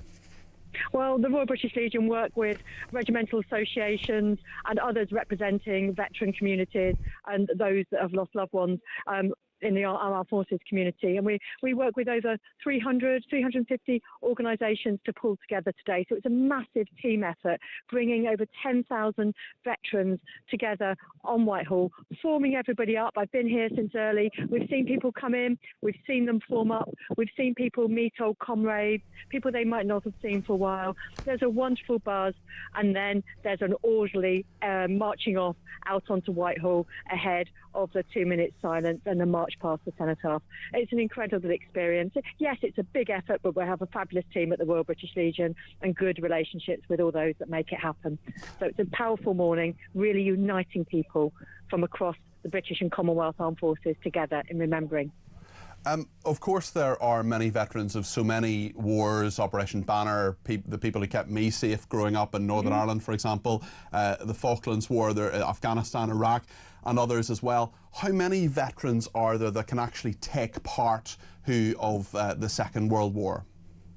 Well, I think we were expecting, I haven't done a final count yet, but we were expecting about 20 veterans from the Second World War to join us this morning. I know we had both veterans from Europe and from the Far East leading off this morning, and then there were many other veterans at the front of their association's column. So we would have seen a good number of World War II veterans. And what sort of spirits were they in this morning? Oh, very fine spirits. We had some of them with us last night at Royal British Legion Festival of Remembrance, and again saw some of them this morning heading over here. Obviously very well looked after, very well supported by the RBL and those that they're marching with, but they're in fine spirits and they always step up to the mark. There's a 100-year-old veteran, I'm sure you will be familiar with this clip that's been on Good Morning Britain this week, Alec Penston, and he has said that as far as he's concerned that the sacrifice wasn't worth the result of what it is now. What do you make of those comments? Well, I think that we were very aware that the world is a place where there's conflict going on around us, sadly, and we know that our World War II veterans and everyone that's fought for peace since was fighting for peace and for freedom and a hope for that peaceful future. And I think that's something that we're encouraging people to do today as we stop and remember, and again on Armistice Day on Tuesday, just reflecting on what all of those who fought for our democratic freedoms hoped for, and thinking about the part that we can play in creating a peaceful, uniting future where we all work together to create what our veterans fought for. Philippa, when people put the pound in the box, or perhaps more or perhaps less, to get a poppy, where does that money go? So, whenever anyone donates for a poppy or buys something from the poppy shop or supports the Royal British Legion in any way, it comes to us to help us support our armed forces community whenever they need us. Only have to serve for one day and we're there for the rest of their life and that of their dependents. Just on this very day and every day of the year, the RBL is supporting over 7,000 armed forces veterans with whatever they need. Now, we know some sadly bear the mental scars from their service, and we can help with that. We also support people with their physical needs as well, perhaps rehabilitation, but actually just really simple things like helping people with a month's rent up front and buying them a fridge to get them back on their feet if they're bearing the scars of their service. We're here for them whenever they need us. Thank you, Philippa. That's Philippa Rawlinson there, Director of Remembrance at the Royal British Legion. Thanks for joining us on the show today. And that clip, certainly, I mean, it's been since Friday. We talked about it on Drive on Friday as well. But still today, there are so many people who have been reacting to it. I just want to play it to you again. This is Alec Penston, who on Friday, talking to Good Morning Britain, a 100-year-old World War II veteran who said that the sacrifice wasn't worth the result of what it is now. I wonder what you think about that. Let's hear from Alec again. My message is, I can see in my mind's eye there was rows and rows of white stones of all the hundreds of my friends and everybody else that gave their lives for what? The country of today. No, I'm sorry. The sacrifice wasn't worth the result that it is now. Alec Penston there, who is a 100-year-old World War II veteran. We've had a number of different opinions on this throughout the morning. I'm going to take some more in a second. We're going to hear a voice note from Sue in just a second about that. But Leslie has been in touch and says that veteran is right. Alex fought anti-Semitism in World War II, yet in Birmingham a few nights ago it raised its ugly head again, and this government allowed it. Brad in Cambridgeshire says, I completely disagree with Lucy Beresford, who you had on earlier. Alec Penston was sad and disappointed, not angry. I truly believe that he was speaking about the loss of our culture and our lack of security. Those are the things that my father, grandfather and uncles fought for. Alison says, my granddad's merchant navy ship was torpedoed in 1942 and my dad lost his father. He was also an evacuee as the family home was in Portsmouth. His mother went to visit dad to give him the news regarding his father and then had to leave him to get on with it. And he did. He was a lovely dad and I was privileged to look after him in the last weeks of his life and hold his hand as he slipped away, unlike his father's death. Paul says, I would be angry if I was in Alec's shoes, a war hero. We love you, Alec. And Leon says, I don't believe Alec said it wasn't worth winning the Second World War. He said the sacrifice wasn't worth it. It's a very different aspect of this. Hashtag lest we forget, says Leon in Bedford. Paul says, please consider, remember, it is leaders and political leaders that take us into wars, not peaceful people. Well, let's hear from Sue, a voice note, first one today, of what Sue felt when she saw Alec on Good Morning Britain on the clip we just showed there a second ago. This is Sue's voice note. Good morning, Peter. It's Sue here from Macclesfield. Regarding Alex, that lovely, lovely man, it was so horrible to watch. It was so upsetting. My concern is what Adil Ray actually said when he said, what do you mean?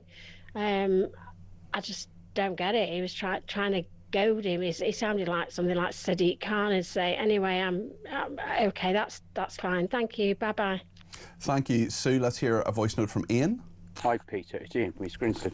Tobias saying that Britain will step forward or do step forward when times are tough. I don't think that's the case anymore. I think that the people feel so betrayed by our political masters and our backbone has been so diluted by woke left policies. I don't think we would step forward anymore. I think people really are fed up with being sold down the river. We'd like to step forward to protect our own country, but our politicians won't let us do that. So I don't think we would step forward. I think we've had enough. Ian, thank you for that. Karen's been in touch about immigration. This is her voice note. Hi, Peter. Just listening to Martin Morris there, talking about we need a system of immigration with compassionate and fairness. Hold up. What about us? Compassionate and fairness to us, the British citizen. I don't care what colour or creed you are. If you were born here, you value freedom and democracy, you're on our side. Tell that to the parents of the 19-year-old that recently got stabbed in the neck, who's now died. Tell that to the family of Wayne, I can't remember his second name, walking his dog, killed by an asylum seeker. Tell that to the 10 people that were stabbed on the train. And there's more, 7-7. How much more do you think we are going to take as the British public? Well, I'm telling you now, not much, because we have had enough. Enough is enough. We want them out. Let's just call it out. We want them gone. Enough. We'll just should say that Karen referenced an active case there, and we'll be very careful in terms of what we say. Apologies for that reference to an active case. Of course, there is no guilt or innocence. There are merely charges that have been brought in the case she referenced there, and we want to be very clear that, of course, we need to let the legal system and justice take its course in that. Kate's been in touch in regard to Panorama and this splicing, this doctoring of the Donald Trump clip. This is what Kate thinks. Hi, Kate from Leeds. The Panorama scandal. I think Trump should sue the BBC. They incited violence. This channel needs to be gone. And I'm just absolutely appalled with which way Britain is going, and I hope Trump does sue the hell out of them. He doesn't need the money, but he needs to make a stand. And Panorama, if they get away with this, they're going to continue with their nasty ways. Kate, thanks for that. We'll see what Samir Shah, the BBC's Director General, says. Sorry, he's not the Director General, he's the Chairman, of course. The Director General's Tim Davie. We'll see what he says about all of that as time goes on. We think tomorrow he may well apologise on it. On immigration, Deb's been in touch and says, I wonder how many of the immigrants who are flocking to our country would fight for the country if we found ourselves at war. Leslie says, on Starmer, last year he froze some of those veterans last year. Now he's allowing veterans to be hauled back into court. That's a live issue we continue talking about. Penny says there's nothing glorious about being dead. My Uncle Charlie led in a trench full of mustard gas for 3 days and was permanently blinded. That wonderful 100-year-old veteran is absolutely correct. And Paul says, Labour's so out of touch in so many ways. We are all running around like headless chickens. We need stability now, not giving Labour another day as they're killing our values, freedoms and our identity. I talked about immigration earlier on. I believe some immigration is not necessarily a bad thing. I don't want it to be nearly the level that it is. Legal, of course, not illegal. Mark is in Lincolnshire and thinks I'm wrong. Mark, good morning. Tell me why. Hi, good morning, Peter. Right. It's not so much that I necessarily think you're wrong. I'm just curious as to why you think we need some level of immigration. What's the rationale for that? Okay, so we're always going to have some problems in our economy. There are always going to be some shortages in labour. And I don't think necessarily that we should, well, I totally disagree with illegal immigration, obviously. I think the level of immigration we have is very high and could be an awful lot lower. But I think some immigration is necessary. I want to have the option, and I want people I know and family members and friends to have the option to go and live and maybe work in another country. Therefore, I think people coming here, if someone says to me, for example, you know, we're going to get 1,000 doctors from India or 1,000 doctors from Australia, I don't think it's a bad thing necessarily. I think we probably can absorb them. The problem comes when it's like 700,000 people and a lot of them aren't contributing to the economy. That's the problem I have. Well, what about each one of those doctors when they're bringing 5, 6 of their family members over? Yeah, it's a fair point. They're not doctors. Yeah, and that's a fair point, and that's why I think the Danish model of saying to people, you can stay for 3 years, and once you've stayed for 3 years, and once you've contributed to our economy, and once you've shown you're not on benefits, and actually you're paying tax, then you can bring dependents over, or as long as they themselves, different for kids obviously, or elderly people, but if they can contribute to the economy in some way, that's fine. I look at, for example, I have an aunt who moved to Australia. She is in her 80s now, and her daughter and son-in-law and 2 grandsons live in Australia. She had to prove she had enough money to go to Australia, that she could support herself, that she had a pension. You know, it was a long process, about a year process to actually say, look, I'm going to move here, I'm going to retire here because I want to be with my family. I think that's fine as long as you can support yourself. Yeah, I mean, I get what you're saying.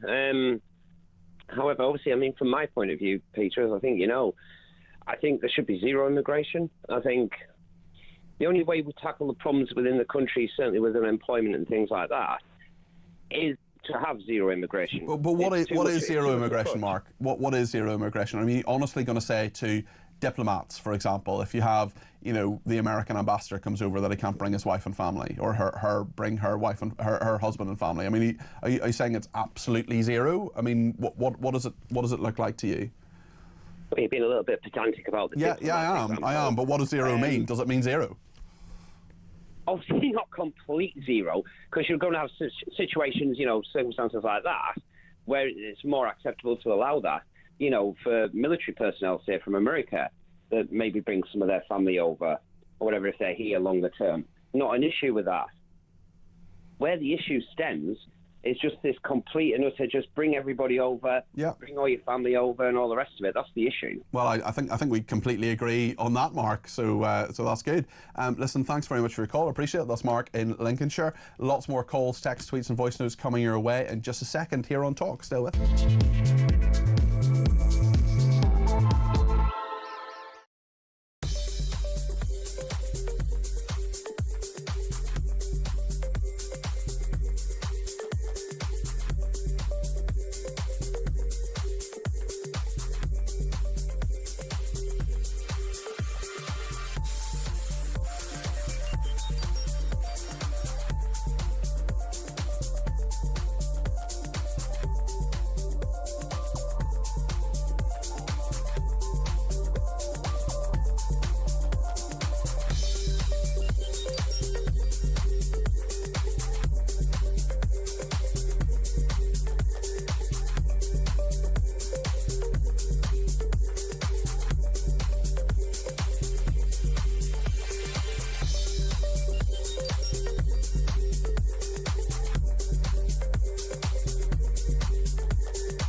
I mean, it is really heartbreaking to see, you know, a gentleman like that when he's talking and reflecting back on his military service and what that means for him now. Of course, it's incredibly moving. You know, I'm a veteran myself. I served in Afghanistan. And when I heard him speaking, I think it really sort of made me reflect on my own service in Afghanistan.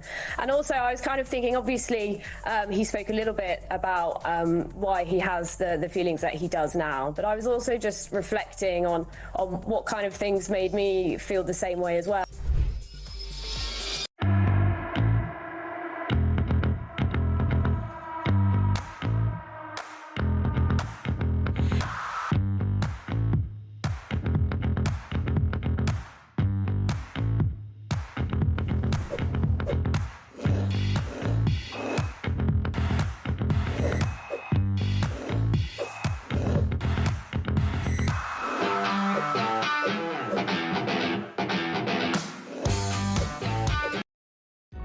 Across the UK, on DAB+, on YouTube, on the app, on your mobile, the home of common sense. This is Talk. Well, lots to discuss. Thank you to David in Grimsby. He's given me a ring on 0344 499 1000. David, go ahead. Tell us your opinion this morning. Good morning. Morning, Peter. Are you doing all right? Yeah, very well, thank you. What would you like to say, David? It was just you were talking to the chap and the young lady earlier on, and you're going through a variety of subjects, and you was on to the police, the prisoner being released. Yeah. And I can't quite work out how, whether it be paper or computer-based, it makes no real difference. A chap gets put in, or a person gets put into prison or goes to the cells with a number, with an ID, with something, with a date of birth. How do they get released? Somebody somewhere has made the decision that John Smith gets released. This is his ID. This is where he is. This is his date of birth. Then sends that on. If it's a bit of paper or computer, doesn't matter. Well, I don't know if you heard a couple of weeks ago when this came up with Hadesh Kabatu, Vanessa Freck, who advises Reform UK, she's a former prison governor herself. She took me through the whole thing. I just said, look, just take me through this. What are all the stages? There are 7 different stages that you go through. I think I counted 7 before someone gets, door opened, off you go. and it had to be signed off at governor level. So they're clearly, this is not just, you know, someone losing a bit of paper. This is not just, oh, it's a paper-based system, therefore it's a problem. And yeah, it probably should be digital, but that doesn't necessarily mean that human error can't come into it too. And we know today, David, we still have 2 people in England and Wales who are at large and have been for some time. And it's just the excuses and more this year. And I know the Conservatives did, you know, they were to blame for it as well, the same sort of thing.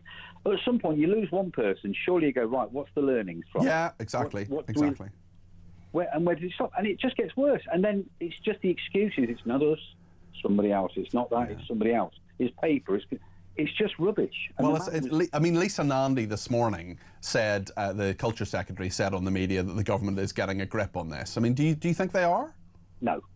No, not at all. I don't either, actually. And whatever grip it will be somebody else's fault when he goes wrong again. Well, exactly. David, listen, thanks for your call. A lot of sense spoken there. Let's actually hear what Lisa Nandy said. She said even one prisoner release is too many. She was talking to Sky News a little bit earlier on this. She was talking to Trevor Phillips, and Lisa Nandy's the Culture Secretary, but she was out for the government. She's asking all the different questions of today about Lammy, about Remembrance Sunday, about all the different aspects. She also said Lammy wasn't being evasive, but I want to hear her saying about prisoner releases, so we can hear that clip now.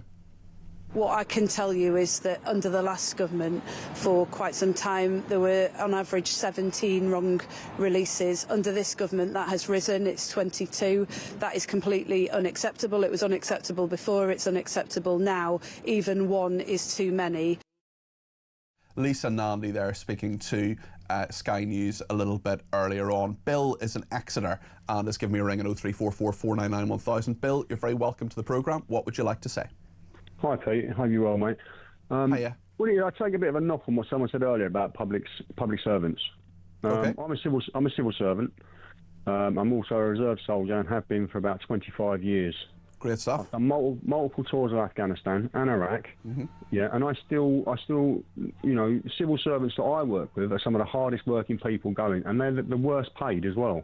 Do you know what? I'm going to agree with you, Bill, because a lot of people bash the civil service, say they're all, you know, civil servants are all Ramoners and frustrating the government and frustrating Brexit and all the rest of it. Some of them did, but it's a huge body of people, and I can honestly say in 3.5 years in government, I work with some brilliant civil servants. I work with some rubbish ones as well, but it's like any workplace, it's like any group of people. There are people who will be good at their job, and there'll be people who aren't good at their job, Bill. So we do need to be realistic about it, don't we? We do indeed. You know, a lot of the guys I work with are retired forces from one service or another. Yeah. You know, and they're still giving, even into their 50s and their 60s, and they're still giving, and they're on terrible wages. And I think that when they look at this system, they've got to look at it from the top down, not the bottom up, which is tends to what happens. Because when they're having the cuts with the civil service, it's the lower grades that get sliced, so then that puts more work on others. So people are doing 2-3 people's work. You don't see the ones at the top getting slashed. Well, they're the ones often making the changes, and they look after themselves and look after the boss class often, yeah. Exactly, and if you ask any of the guys that I serve with, or that I know, or I work with, they will tell you they are dismayed with this government. And why did we bother going to all these wars, whether it be Afghanistan, Iraq, World War II, and all the ones past and present? Why do we bother? So do you think Alec is right, the World War II veteran, Alec Penston? I think he's right in ways, yes, not in all ways, because let's look at the alternative of what it could be. You know, the anti-Semitism that's on the rise today. Myself, I come from, my great-great-grandfather was a German Jew. Yeah. You know? My auntie done the deep dive on the history, and it turned out that my great-great-grandfather was the only one that come over from the family from Germany, and the rest of them all went to the camps. You know, we could end up being back that way if we're not careful. But from a different side. You know, we are literally sleepwalking into another war. And as I stood today looking at the graves as I was laying my wreath. You laid a wreath today? You laid a wreath today? Yes, I'm still a serving reservist. And as I'm looking at these graves and I'm thinking, have we not learnt anything? Yeah. Have we not actually taken on board anything? You know? And that I find dismay. That upsets me. And I have 3 sons who are all that fighting age. And if we end up going to war, they're going to come and knock on my door, so I would tell told where to go. Well, Bill, listen, thank you for your service to this country, and I really appreciate all of that, and I appreciate your opinion today as well. It's interesting you talk about heritage, actually. Next Sunday we're going to be talking about my own heritage, believe it or not. I was offered a DNA test, and not by Jeremy Kyle, and we're going to look into that actually next Sunday, which is something a lot of people look at their history and their ancestry and so on. I should also say, for lots of people are texting us saying, where's Nigel Farage, why is he not laying a wreath? So the rule is, rightly or wrongly, that unless you have 6 MPs in Parliament, you can't lay a wreath. And if the Reform UK had 1 more MP, they have 5 at the moment, then Nigel Farage would be there laying a wreath, but he's not at the moment. So just to answer that question, which a number of people are texting in. But we can see and hear just a final look this morning at what is happening down at the Cenotaph. Many soldiers, of course, and veterans walking past the Cenotaph, paying tribute to those who have given their life for the freedom this country endures, including the freedom of speech. And we are the home of free speech, and I'd love to hear your views on everything we're talking about. 0344 499 1000. Stay with us.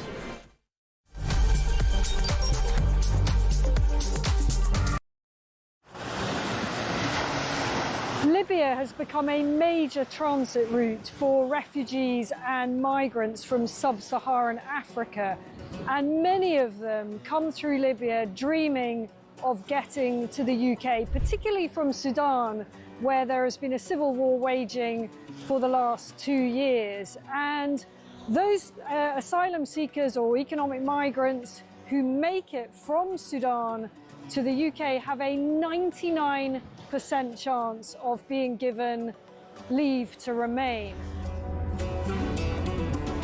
So I spent several hours talking to immigration chiefs here in Benghazi on the east side of Libya. The Libyan National Army has a very good grip on the immigration problem, albeit fighting against a huge crisis with limited resources.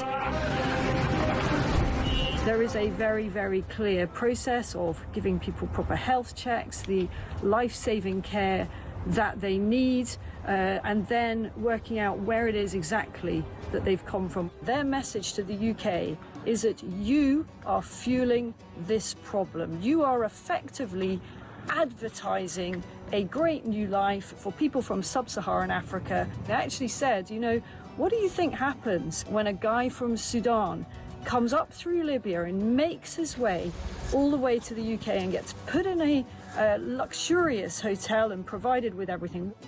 And make no mistake, it is a perilous journey. We see it from the end point. We see the channel crossing as the dangerous bit. But actually where these journeys begin is in the hot desert. Many tens of kilometres have to be covered on foot by these migrants, and as many as 1 in 4 do not make it. That means bodies in the desert. The Libyan authorities are having to recover bodies in the desert. About the UK and how much awareness. Please understand the scale of what we are dealing with here, with very, very limited resources. Once again, you know, people come in from charities, from NGOs, they use warm words, and the authorities here told me the only thing that we ever get is maybe a few toothbrushes and some nappies for the babies.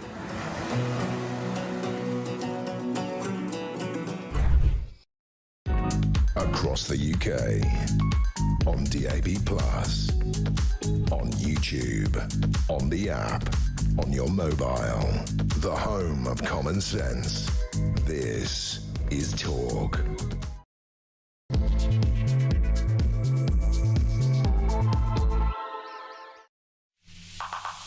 Well, a very good afternoon. This is Talk. I'm Peter Cardwell with you right through until 1 o'clock today. There's so much to talk about. We've been reflecting Remembrance Sunday, of course, if you want to call in about that, and indeed the views of Alec Penston, who was the 100-year-old veteran who was on Good Morning Britain, saying that he didn't feel that the sacrifice was worth the result of what it is now. You can certainly give us a ring, 0344 499 1000. We're also talking about the BBC and the fact that the chairman, Samir Shah, is probably going to apologise tomorrow for doctored footage of Donald Trump. We'll talk about that. We'll also talk about David Lammy.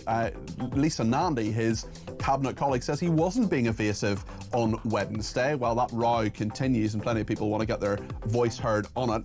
Prisoner releases, there are 2 still at large. Lisa Nandy talked about that. And of course, the budget is coming up in just a couple of weeks' time. So we will reflect that. We'll talk to Justin Urquhart-Stewart in just a second about what we can expect and whether it'll be fair. Well, I know a number of people won't be happy with it. I'm certainly one of them if taxes go up. Lots to discuss. Be sure to lift the phone and make your voice heard. 0344 499 1000 is the number to call. You can text me 87222 with the word talk in your text. You can tweet me at talkTV, follow me at Peter Cardwell, send me a voice note. Tech Up Dave will go through all of those and we'll play out as many of those as we can between now and 1 o'clock. 0344 499 1000. Keep them to less than a minute, please, if you can, so everyone gets an opportunity to get their point across. You can also send me a WhatsApp text message on that main number and ring me on the main number 0344 499 1000. Let's get started here on Talk. Thank you to Michael in North Staffordshire who's been in touch. He says, I often think how our veterans feel who went to Afghanistan and fought now feel when they see the very people who opposed them being given everything for free in this country and given more than they will ever be entitled to. I can guarantee many of those veterans and their family question, was it worth losing a loved one or having a life-changing injury for what we have today? If there's no change by 2029, I'm emigrating 100% and encouraging my family and friends to do the same. Terry in Bersted says Tobias Elwood earlier on, he was the first guest who was on the programme today, completely evaded the question. This amazing veteran speaking on Friday, God bless him, was talking about what the state of this country was and a view we all share, not the geopolitics going around the UK. He totally failed to respond to the actual point being made, talking about Tobias there. Jane says, I'm sick and tired of hearing politicians blaming the Conservatives for what they inherited. Just fix things, especially the black hole you have created, you bunch of twerps, says Jane. Well, we're going to talk certainly about the budget in just a second, but there have been quite a number. It's been a big political week, and Lisa Nandy didn't have time to come on this programme, but she spoke to Sky News about David Lammy this week. This is the PMQ's debacle in regard to the missing prisoners. She denied that David Lammy, who had the answer in front of him, literally had a piece of paper in front of him with the full facts, she denied he was being evasive. I don't accept that he was being evasive. I was in the House of Commons chamber. Well, he was asked 5 Prime times, didn't give an answer. Well, I was there, Trevor, and I was sitting next to the Home Secretary, and I could see that he was weighing up in his mind what information to release. He was asked about an asylum seeker. The case in question was not an asylum seeker, and I think all of us as ministers have an obligation to make sure that when we do speak about matters of such significance to the public and put information into the public domain, that we do that with care and make sure that the full facts are presented. Lisa Nandy there. Now, she's being pedantic. I was accused of being pedantic correctly by Mark in Lincolnshire earlier on when I said, you know, what is zero? She's being pedantic because, of course, David Lammy was asked about an asylum seeker. Now, the person who had been let out by mistake in that particular instance wasn't an asylum seeker, but he was a foreign-born criminal. So to say, well, it was an asylum seeker, so the question was wrong, I think is maybe a bit pedantic, although I am a pedantic person, it must be said. James Cartledge was the person asking the questions. He was also on Sky News this morning and said this. I said the question about the ministerial code is because there is a duty of transparency, right? I didn't say he misled the House, because he didn't answer the question at all. But what is shocking, and I didn't know this at the time, he admitted it later, he knew about the other case, and he also had a statement ready for Parliament at his hand. The idea that he stood up in front of Parliament, hold on, Trevor, he stood up in front of Parliament knowing the facts and chose not to share any of it when I was asking him to reassure the public is shocking. And on the prisoner release point, Lisa Nandy talked about that as well. She was asked about it. She had this to say. What I can tell you is that under the last government, for quite some time, there were on average 17 wrong releases. Under this government, that has risen. It's 22. That is completely unacceptable. It was unacceptable before. It's unacceptable now. Even one is too many.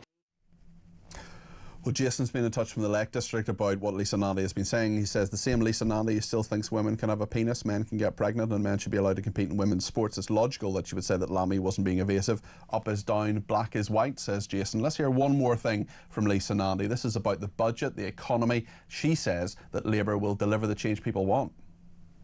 through the record investment that we've been able to put into the National Health Service. We're seeing waiting times coming down and more appointments being made available. On a whole range of measures, we're delivering the change that people want to see. I agree with Lucy Powell that promises matter. I also agree with her that the situation that this government inherited is very challenging. We've got to make fair choices, and like she said in answer to a question about this, she will of course always support the Chancellor to make the right decisions in the interests of the country.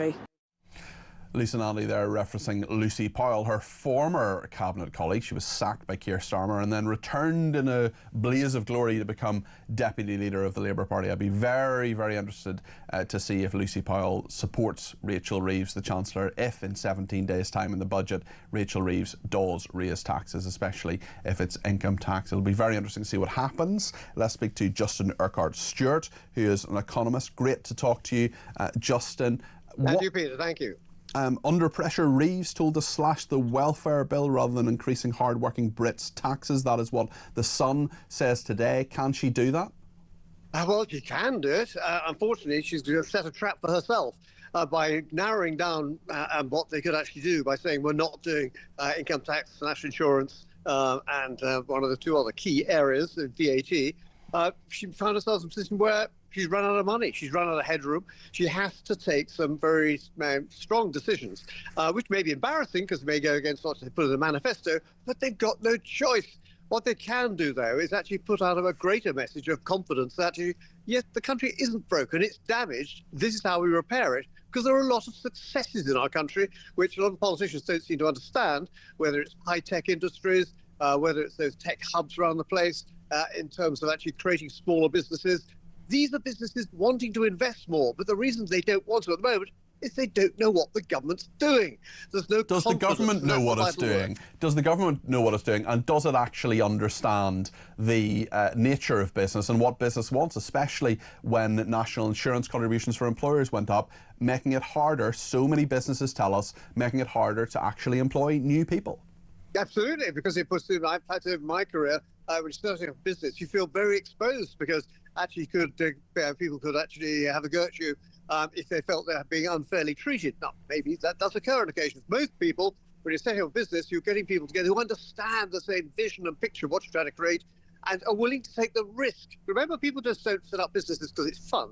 They have to put maybe their house on the market. They're going to go through some constraints, probably take a pay cut, all these elements. It's a big risk stuff. And what government needs to do, on the basis they don't understand business, because as far as I can see in that cabinet, no one's actually run their own business. Yep. Definition of running a business, waking up at 3 o'clock in the morning in a cold sweat, wondering if you've still got one. And remember, taxation doesn't create wealth. Wealth allows you to have taxation. Go to the growing areas, of which we, as I say, we've got a few all over the country, and you don't have to put money up for them. We put tax breaks in, which doesn't cost the company and the government a penny, unless those companies go bust. Some will. But remember, we set up over 5,000 companies a year in this country. The small companies are the greatest employers. We set up more businesses than France and Germany. We're very good at it. So encourage those areas to actually say, right, here are the incentives by way of investment guarantees for investment domestically and internationally, which a few years back, despite our own domestic evils in terms of some politicians, people trusted us. They wanted to invest in us. Now they look at it and say, I don't understand what you're trying to do. Justin, I wonder if you could give us your thoughts on the pensions raid that is mooted at the moment. Apparently, putting money away for a pension above £2,000 a year, which really, in the scale of what people need to live on in retirement, £2,000 isn't an awful lot in a year, will apparently now be subject to national insurance. I mean, pensions were one of the last things where you could put some of your savings and actually get some benefit from it, but that's going to change. Just tell us how that is proposed to work and how likely you think it is that Rachel Reeves will impose that. Well, sadly, I think there's a very good chance they will have a go. When you're dealing with sad gits who work their life to build up a pension pot to look after themselves or not fall back on the stage, you're hitting those who have the less chance of being able to do anything about it because they're not able to actually give work. They're now too old for that. So it's these tiresome individuals and pensioners who think they can now benefit from this. We've worked all our lives to build up. Now you change the rules? That's not just unfair, it's just stupid. What you need to be able to do is actually encourage those people back into the workforce again. We know that there's great experience and talent, so don't push them away. Encourage people to save more, because when you save more, that money can be used for investments in the United Kingdom. And you can do that by way of, again, more regional tax benefits. I say not actually giving money away, but giving the incentive for people to go in. And as for the pensioners, well, they're the softest people you can try and touch, and they can't fight back, really. But think of the equity of this. What you're trying to do is create a mechanism whereby the older ones that are actually able to look after themselves will not be a burden on the state, and the younger ones realising that actually, yes, I'm afraid there will be more tax coming through, because you can't keep on living beyond your means. It sounds like being a sort of rather tiresome housewife trying to say, I haven't got any money left for this week's food. But actually, when you look at our finances, that's what we've been running out. And interest rates, interest payments now of over 100 billion, that's more than our defence budget. This is just irresponsible. Yeah. In terms of the pension changes, will that be implemented immediately from the budget, do you think, or will that be the start of the next financial year? They could bring things immediately, and I know people have already been taking action, such as the tax-free drawdown on their pension, because they think that may well change. And so suddenly you find they're paying more tax on it. So I'm afraid the longer they leave it, then the worse it's going to get. So if I were them, I'd be saying, right, here's the issues we're going to hit straight away, and then let's actually go through the other areas in terms of developing the pension structure and our tax structure. You know, our tax structure, was it Tolley's tax guide, which I think I remember about 15 years ago had about 20,000 pages or something. Last time I looked at it, we're well over 40,000. So I'm afraid we made life so complicated. There are three taxes: income tax, VAT, and national insurance. The rest, in comparison, are relatively small.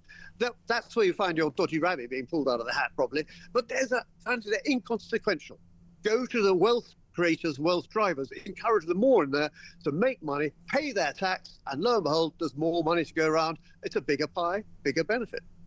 Justin, thank you. Justin Urquhart-Stewart there, the Economist, giving us his analysis there. We'll find out in 17 days' time exactly what happens. Thank you to Ben, who says, good morning, Peter. I was so taken with the remarks Mary said from County Down earlier on Remembrance. She was so precise in her analysis. So, Mary, if you're listening, Ben thinks you did a good job there, and thank you for both your messages, both Ben and Mary. Samara, Ben says, Samara did your job extremely professionally yesterday, but there's only one Peter Cardwell. Actually, two. I have a distant cousin who it caused all sorts of problems actually when my recent book came out. I don't know if I've mentioned I've got a book called Political Animals out, available on Amazon and at all good bookstores. But the other books are available, other booksellers are available. But interestingly, the publisher got an order from Peter Cardwell for my book and said, why are you buying your own book from us? We give you some of the books for free. And it was actually my, I think, second or third cousin who did that. He added me on LinkedIn. I've never met him, but he is actually called Peter Cardwell. That is Ben from London, who says he's a migrant from Tandragee in County Armagh. Tandragee is a great place and has a wonderful primary school which used to be headed by my father. Right then, let's speak to Theo in Cardiff about the financial situation. Theo, you're very welcome to the programme. Thanks for ringing 03444991000. What would you like to say? What I can't understand is that the Labour keep on banging on about how bad the economy was when they took it over. Oh, it was terrible. But when they left the last time in office and Conservative took over, there was a little note and it said there's no money left. Yeah. And also, they keep again on banging on about what they were left with and the Conservatives. When they come in, inflation was at 2%, and we were doing pretty well. But again, inflation now is virtually 4%, but none of it is their fault. You know, they've been in office. Well, they keep blaming global factors, they keep blaming the inheritance they have. At what stage do you think they need to take responsibility now? Well, when they got the same team in charge, they won't take responsibility, will they? Because they're all scared to blame somebody in the party in case that upsets the backbench. Yeah. And when they do, they scream, and it all goes back to square one. Theo, you make some really good points. Thank you. That's Theo in Cardiff there. Sally's in Huddersfield and has an opinion she wants to get on the air. 03444991000. Sally, you're very welcome to the programme. What would you like to say? Well, thank you, Peter, for asking me. This started as a rant, but I've tried to sort it out a bit.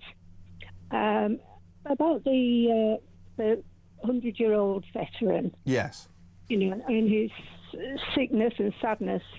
I saw a military man on your programme this morning who picked up the point that said there was a world problem in defence and all that. That wasn't what that man was alluding to. He was alluding to the state of our country, I think. That's right. It's right. He said his exact words were, I can see in my mind's eye those rows and rows of white stones and all the hundreds of my friends who gave their lives for what? The country of today? No, I'm sorry, but the sacrifice wasn't worth the result of what it is now. He was definitely talking about this country. It was, and so to try and sidetrack us with these military people. Anyway, I think it's about thousands of men arriving weekly, not assimilating, diluting the culture, with apparent government support, Sharia law and all these mosques being built. And I watched, sorry, I'm going all over the place. That's okay, but you're not going all over the place, Sally. You've made some very good points, but you're clearly worried about the erosion of British culture as you see it. Oh, absolutely. I mean, I was brought up in the 50s, and I've seen all the changes that's happened since. And it's just been a gradual decline, gathering momentum in the 90s, where political idealism has promoted the issues we're currently facing. Yeah. Listen, I think those are... in my opinion. Yeah, well, I think your opinion's a very valid one, Sally, and thank you for it. I appreciate that. I think someone who Sally would probably agree with is Barry, who says Tobias Ellwood was incorrect. At the end of the 30s, we still had the best navy in the world, and they were fully capable when the conflict began. We had the best air defence system in the world and 2 world-class fighter aircraft. The only service ill-prepared was the army. Criminal, really, as was the best at the end of World War I. Brian says fighting the war to protect and defend our once great country from foreign invasion and rule was absolutely worth it. But that worth and pride in those that fought and died has been degraded, defaced, desecrated, disrespected and destroyed by this despicable government who are doing everything possible to wipe out our history. We should never forget our great heroes. Leslie says, how many veterans and service personnel marching today support Starmer and his government? Jane says perhaps the politicians could think of their own words today and look after veterans all year round, not just today. It is the politicians who have let them down for decades. And Teresa has been in touch, said, I found the war heroes' words very moving, but what infuriated me to the core was Adil Ray, the presenter of Good Morning Britain's question, what do you mean? He said he did a Sadiq Khan on Alec, reminiscent of Khan asking Susan Hall the same question regarding the rape gangs. How low can they stoop, says Teresa. Leslie in the World says, Cardi P, we haven't been out to remembrance today to remembrance services, but we have made a point of wearing poppies and taking a minute to remember those service personnel, both past and present today.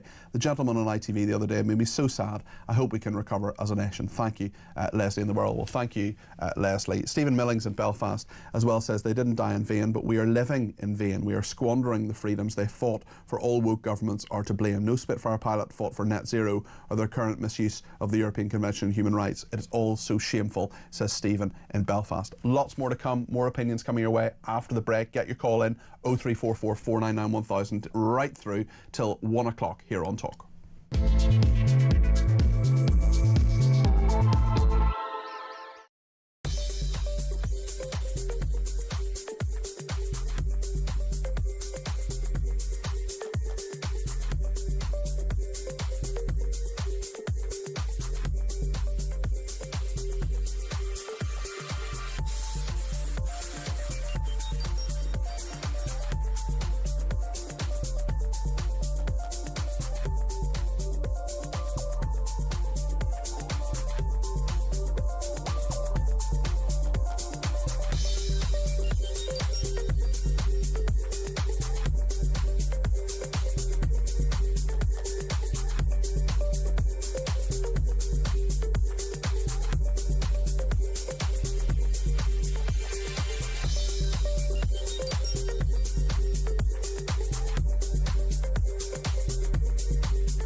I mean, it is really heartbreaking to see, you know, a gentleman like that when he's talking and reflecting back on his military service and what that means for him now. Of course, it's incredibly moving. You know, I'm a veteran myself. I served in Afghanistan. And when I heard him speaking, I think it really sort of made me reflect on my own service in Afghanistan. And also, I was kind of thinking, obviously, he spoke a little bit about why he has the feelings that he does now. But I was also just reflecting on what kind of things made me feel the same way as well.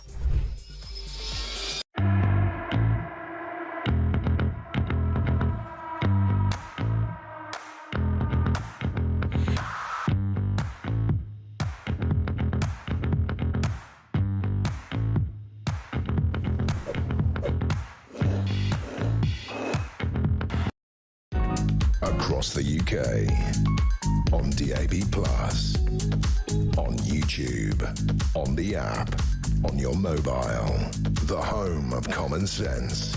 This is Talk.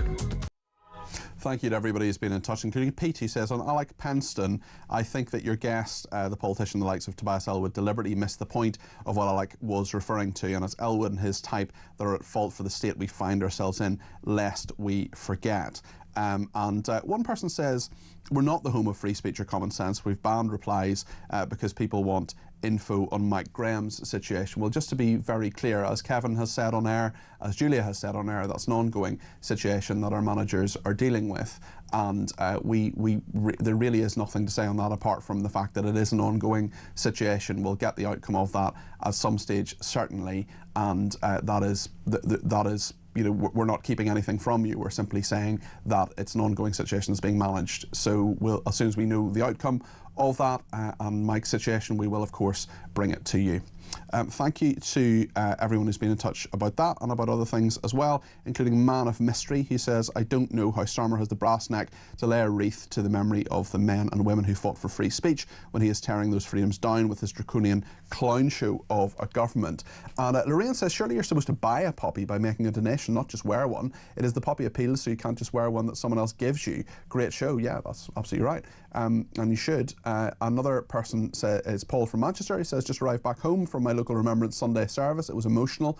I remember playing the last post in 1978 when I was in the Air Cadets with my friend and colleague Sergeant Timbrell. Well, thank you, Paul, for that. Mac in Glasgow says, on war remembrance, in my opinion, it is disgraceful the way veterans and other soldiers are being treated.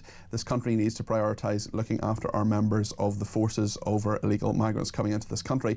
I suspect Keir Starmer is hoping he will get the illegals vote. Great show, says Mac in Glasgow. Gary in Basildon says, typical New Age Royal British Legion consumed by diversity. The director clearly avoided the question about the veteran, reflecting on the sacrifice he and his friends made to protect the country, only to lose the country to foreign cultures in the present day. Big wake-up call to the British this week. Leslie says, great job. The great job the Royal British Legion does to help veterans. A month's rent and a fridge, yet look what illegals receive. It's not right or fair. Ian in Driffield says, British trained and qualified doctors are unable to get jobs in their own country. Why would we need more immigrant doctors? This argument fails. We have millions of immigrants, yet we still have labour shortages. Something doesn't add up here, says Ian. Well, thank you for that. Let's hear a couple of voice notes. Dean has been in touch about politicians wearing poppies. Hi, Peter. Dean in South Wales here. Just coming back from the Remembrance Sunday parade. I find it disgusting that our politicians don't wear poppies, and if Lammy did miss it out, that's unforgivable in my book. I served this country for 25 years, and the least a politician can do would be to wear a poppy on this day of remembrance. Not for me, but for the fallen and the people who've lost life and limb serving this country and making sure this country's safe. Great show as always. Thank you. Thank you for that, Dean. I appreciate that. Anna's been in touch with a voice note as well. Morning, Peter. Anna, sorry. Peter, I'm just listening to your guest about your views on do we need immigration. And normally, Peter, I pretty much agree with everything you say. But Peter, we need no further immigration for any reason for at least 5 years, if not more. And we need to repatriate every overstayer, every immigrant that's on the dole, legal or illegal. I do not know, Peter, where you are looking at that needs any further immigration. You know, you need to maybe explain this because, wow, really disagreeing with you there, fella. Cheers. Anna, that's absolutely fine. We disagree without being disagreeable, and I'm very happy to take your view on board. I don't know whether you sent that in before I had the message, before I had the chat with Mark. And look, I want immigration to be as low as it can be. I want all illegal immigration gone, but I think some level of immigration is inevitable. I think it's even desirable. We will have some shortages in our labour force, and I think you can't just say zero immigration. It's interesting actually that the Conservatives' policy, this has slightly gone under the radar, is actually negative immigration. So they want more people leaving than arriving, and maybe that's something to look to, and maybe that's something to examine. Maybe we'll do that on Drive this week. Actually, I'm here between 4 and 7 between Monday and Friday. But listen, Anna, you disagree with me, you tell me, and I hope I've explained that to you. I hope I explained it during the conversation with Mark. If you don't think I did, drop us another message and I'll ask me specific questions, I can almost say it, and I will certainly explain more. But I do think some level of immigration is necessary to some degree. Also, I wish it wasn't. I wish we could have all the skills given and taught to people in this country. But for example, if the government wants to say it's going to build 1.5 million homes, first of all, I don't think it is, but let's say we need more homes. Well, do we have the skills in this country? We should, certainly, but if you want to do that quickly, you're not going to train bricklayers, plumbers, plasterers and labourers in 5 minutes. It's going to take a few years. So could you do work visas even for a year for builders, plasters, plumbers from abroad to come in to build a load of homes and then go back? That's the kind of immigration I think is not necessarily a bad thing.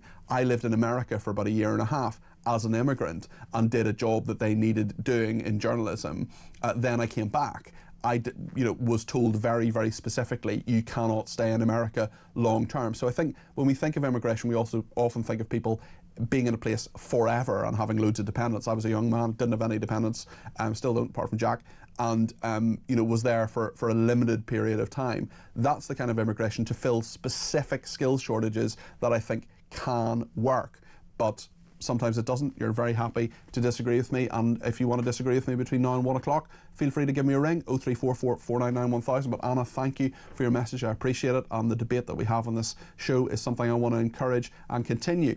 Dave has some thoughts on immigrants and war.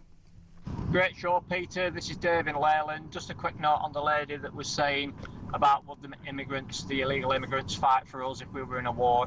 What a lot of people miss is they are already at war with us. People need to see that. That's why they're here. Dave, thank you for your thoughts on that. Lots more opinions coming your way, including Dr. Philip Kisley coming next on the BBC. Looks as if the chairman is going to apologise tomorrow for this absolute screw-up.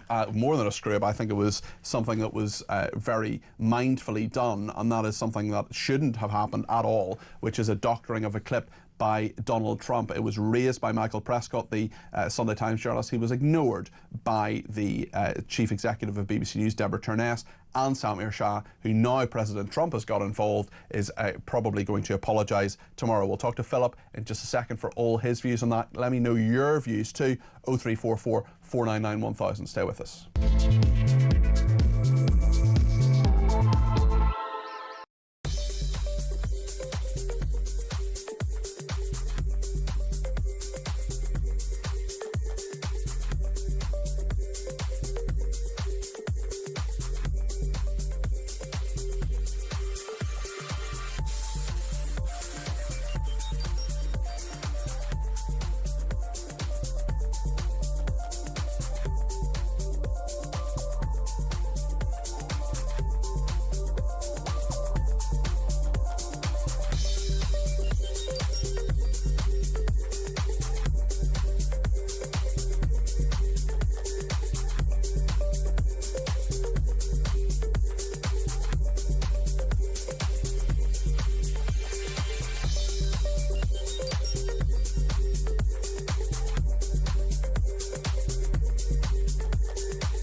across the UK.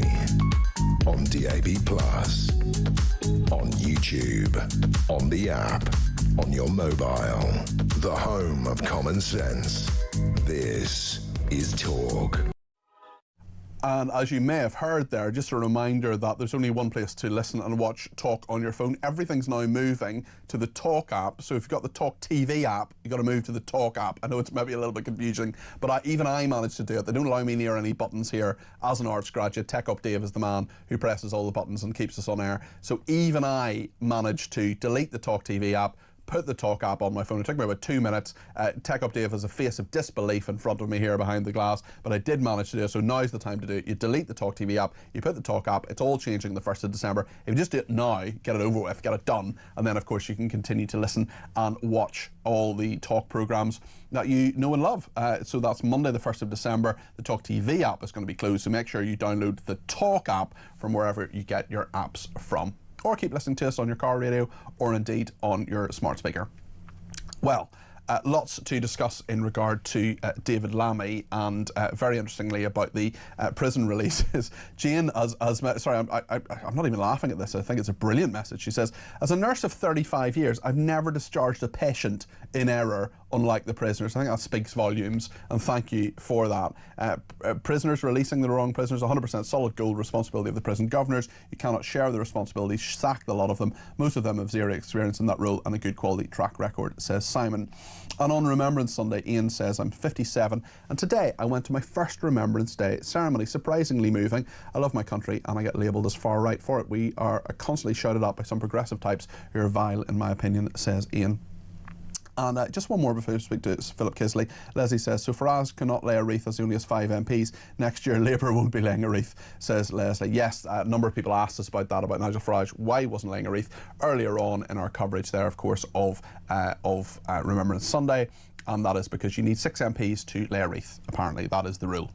Right then, I want to talk about the BBC and this ridiculous clip. I want to play this clip to you actually about how the Trump clip, this was in Panorama. So when I think of Panorama, you know, I think of people like John Ware, you know, brilliant journalists that I admire. Peter Taylor, you know, really, really good journalists who I've watched, you know, growing up, brilliant, inspirational journalists. And of course, then the brand gets denigrated to such a degree, and we know that in this particular clip of Donald Trump, it was a doctored clip. It was a sort of spliced clip which changed the meaning of what he said. This was brought up as a big issue in a memo by Michael Prescott, who was an advisor to the board. It was ignored by the chief executive of BBC News, Deborah Turness, and by the director general, Tim Davie, and also the chairman, Samir Shah. So let's see this clip, and then we'll talk to Philip Kisley about it.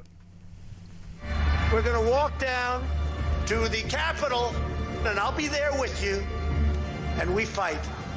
We fight like hell. We're going to walk down to the Capitol,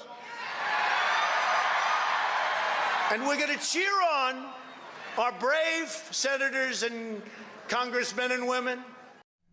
So the first bit is what the BBC broadcast. The second bit is what Trump actually said. Now, this is part of quite a number of problems the BBC was identified as having in this dossier by the former Sunday Times journalist Michael Prescott. And now it looks as though if Samir Shah, the chairman, is going to apologise, certainly for the Panorama error. There are lots of other bits to get into as well with Philip Kisley, who is with me now, Senior Fellow at the New Culture Forum, about trans issues, about the Middle East and so on as well. But Philip, it's right that Samir Shah apologises for this, I think, but very interesting that he's doing it now. President Trump has actually got involved. This has gone on for months. This dossier, we believe, may be more than a year old, and until it has been public this week, the BBC hasn't done anything about it. Well, first of all, Peter, it's great to speak to you again. Yeah, he's known about this since May, I think, and so has Tim Davie as well. And now he's writing to apologise and to express regret. I think he should be doing more than expressing regret. I think he should be expressing anger that this manipulation, that this disinformation has been executed in his name, you know. And I think Tim Davie should be the same as well, because Tim Davie isn't just the Director General. Tim Davie is also the Editor-in-Chief, Peter. This really is done in his name. And you were just talking about Panorama there, and I was just thinking back to what I loved about the BBC, that amazing investigative journalism, that, you know, objective reporting, everything about it that was the gold standard for the world of journalism. And now it's an absolute laughingstock. More than that, it's dangerous, you know, because they are tinkering with the text of Donald Trump's speech, which is just watching the edited version, the doctored version, and watching the real version there. It's just stunning. I'm actually, you know, I've been doing this for a long time. I've been immersed in culture like you all my life. I just can't believe they've done that. It's absolutely incredible. And then to say that actually, well, it's only a bit of it, or overall the programme was fair, as one former BBC executive, Roger Bolton, said this week in another discussion with me on a different station. He said overall the programme was fair. Well, we don't look to programmes to be overall fair. We look for every single element of them to be fair, accurate, and a reasonable and representation. Now, when I was at the BBC, I worked there for 3 years. I wouldn't dream of doing that, and you've got to make it clear and we do it on this station, when we cut things, you know, the Prime Minister says one thing at the start of a speech and one thing at the end of the speech. Well, we usually put like what we call a sort of white flash in the middle of it to say, look, this has been edited, this is the start, this is the end. We're not changing the meaning, we're simply using 2 bits of it, because, you know, it's a 20-minute speech, we're giving you 40 seconds of it, because that's what broadcasters do. And it's fine to edit. What's not fine is to doctor something.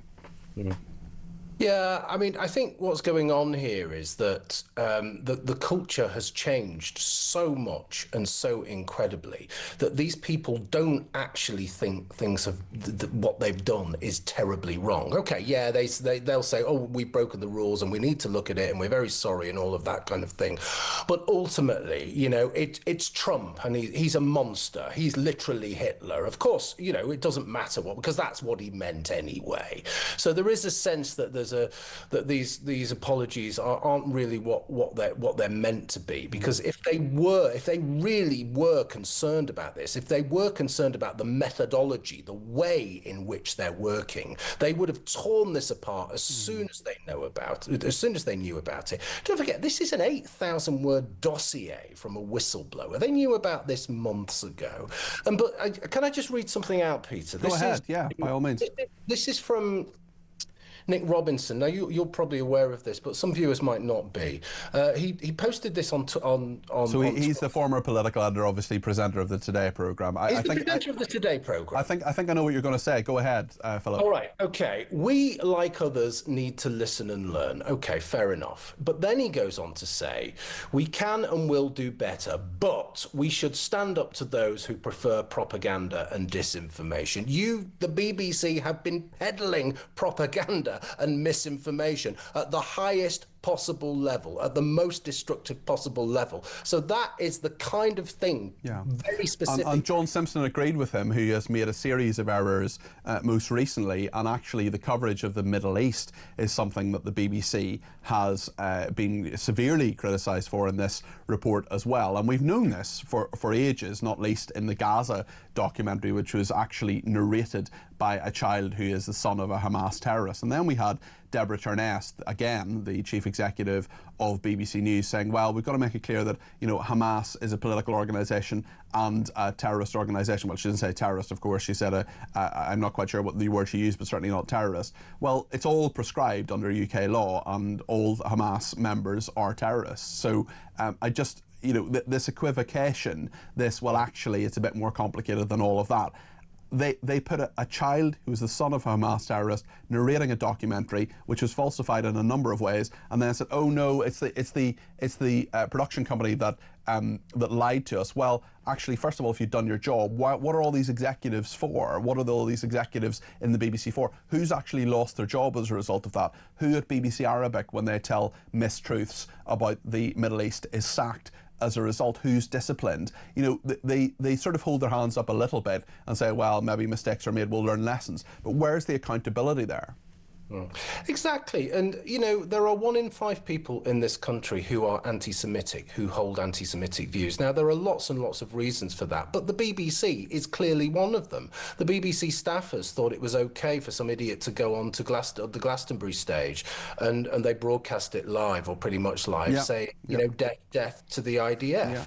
So all of this stuff, I think it comes down to a very simple problem, okay? And the problem is that everything is related to everything else. The people who go to work for the BBC are immersed in this stuff, okay? The assistant producers, executive producers, all of the people who make the big decisions are all exactly the same kind of person. They go on to the same universities, they come from exactly the same background, and their views are, they are not open to any other views because they never meet any other kind of people. And the people who watch the BBC, that shrinking audience, all feel the same way. I bet most of the people who watch the BBC, you know, the real true believers, think, oh, well, it's only Trump, there's nothing really wrong there. But, I mean, what do we do here? I mean, just very quickly. That's the issue, Philip, because certainly if that had been Kamala Harris and her views had been doctored and there was a big documentary about her, we would know a lot more about it, and I expect action would have been taken sooner. So answer that question, Philip. What do we do about it?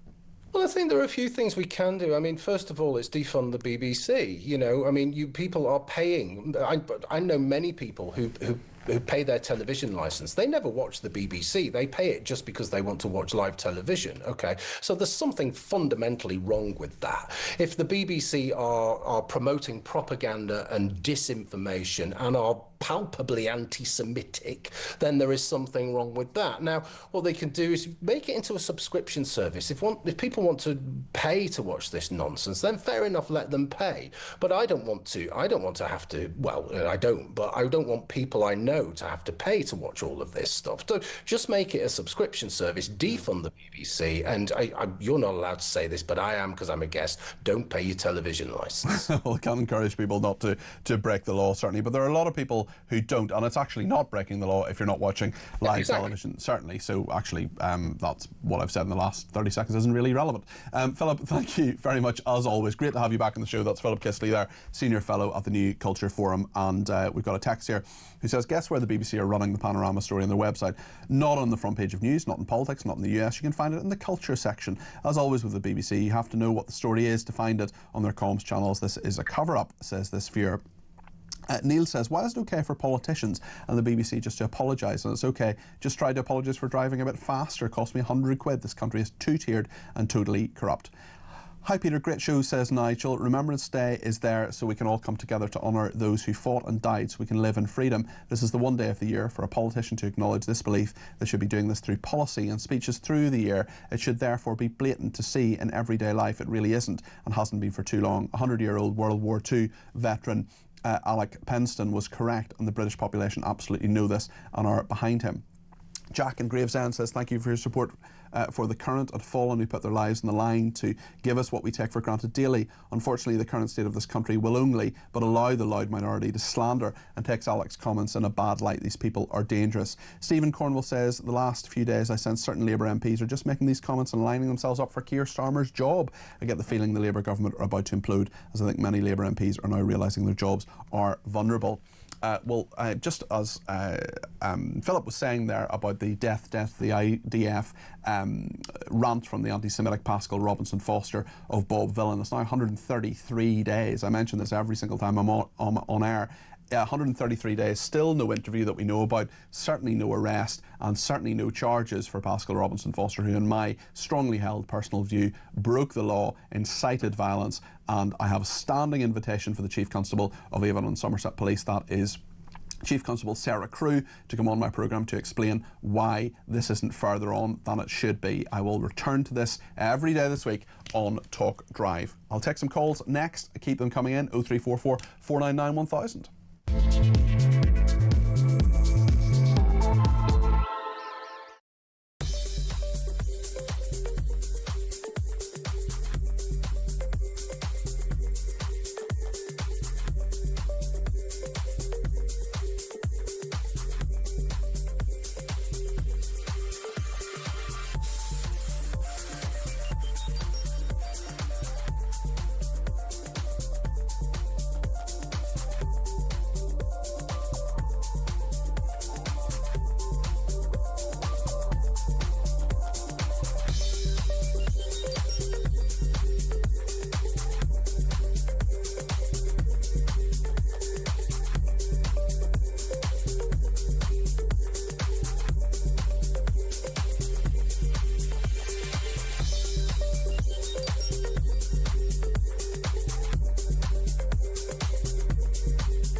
I mean, it is really heartbreaking to see, you know, a gentleman like that when he's talking and reflecting back on his military service and what that means for him now. Of course, it's incredibly moving. You know, I'm a veteran myself. I served in Afghanistan. And when I heard him speaking, I think it really sort of made me reflect on my own service in Afghanistan.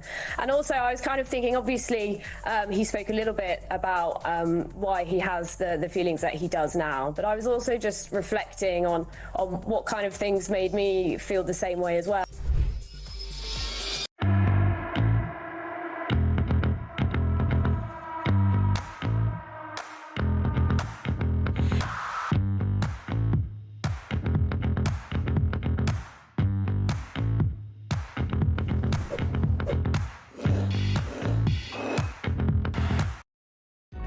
Across the UK, on DAB+, on YouTube, on the app, on your mobile, the home of common sense. This is Talk. Thank you to everybody who's been in touch. And just a note on voice notes. We're going to play Marge's in a second. And she said that when you send a voice note through that we don't open them. We do open them. Tech Up Dave, believe me, he is a Stakhanovite behind the scenes listening to all the voice notes. And the thing is that they don't come up on your phone with the blue text. I don't know why that is, but they don't. But we do open them, we do listen to them. One other thing is people say, ring me back to talk about something if they message in. Well, we actually don't get your number.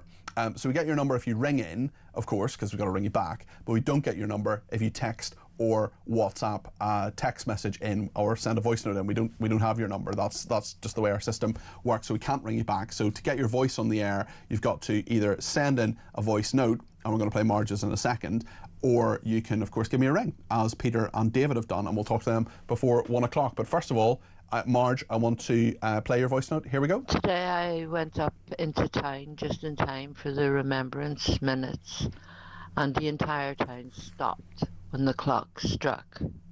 It was very moving, and I would love to be able to tell you about it, but the one thing I have noticed, nobody opens my messages. That means that yous aren't representing the entirety of the British community, because I'm part of it. Marge, of course you are, and I hear a Northern Ireland accent there. I'm British, you're British, and we're very, very happy to get your voice notes. But as I say, we do open them. We don't play them all because we get so many. We play as many as we can. And Marge, just because the blue ticks don't happen doesn't mean we're not listening to them, as we've just proved by playing your message there. I hope you had a very nice, moving day, clearly, about what happened in your town. And wherever you are in Northern Ireland, and indeed across the UK and indeed across the world, thank you for your loyalty to my programmes and for watching them and listening to them and contributing to them, just as Marge has done there. Let's hear a voice note from Mike now. I can reply to Michael as a veteran who wonders what veterans feel.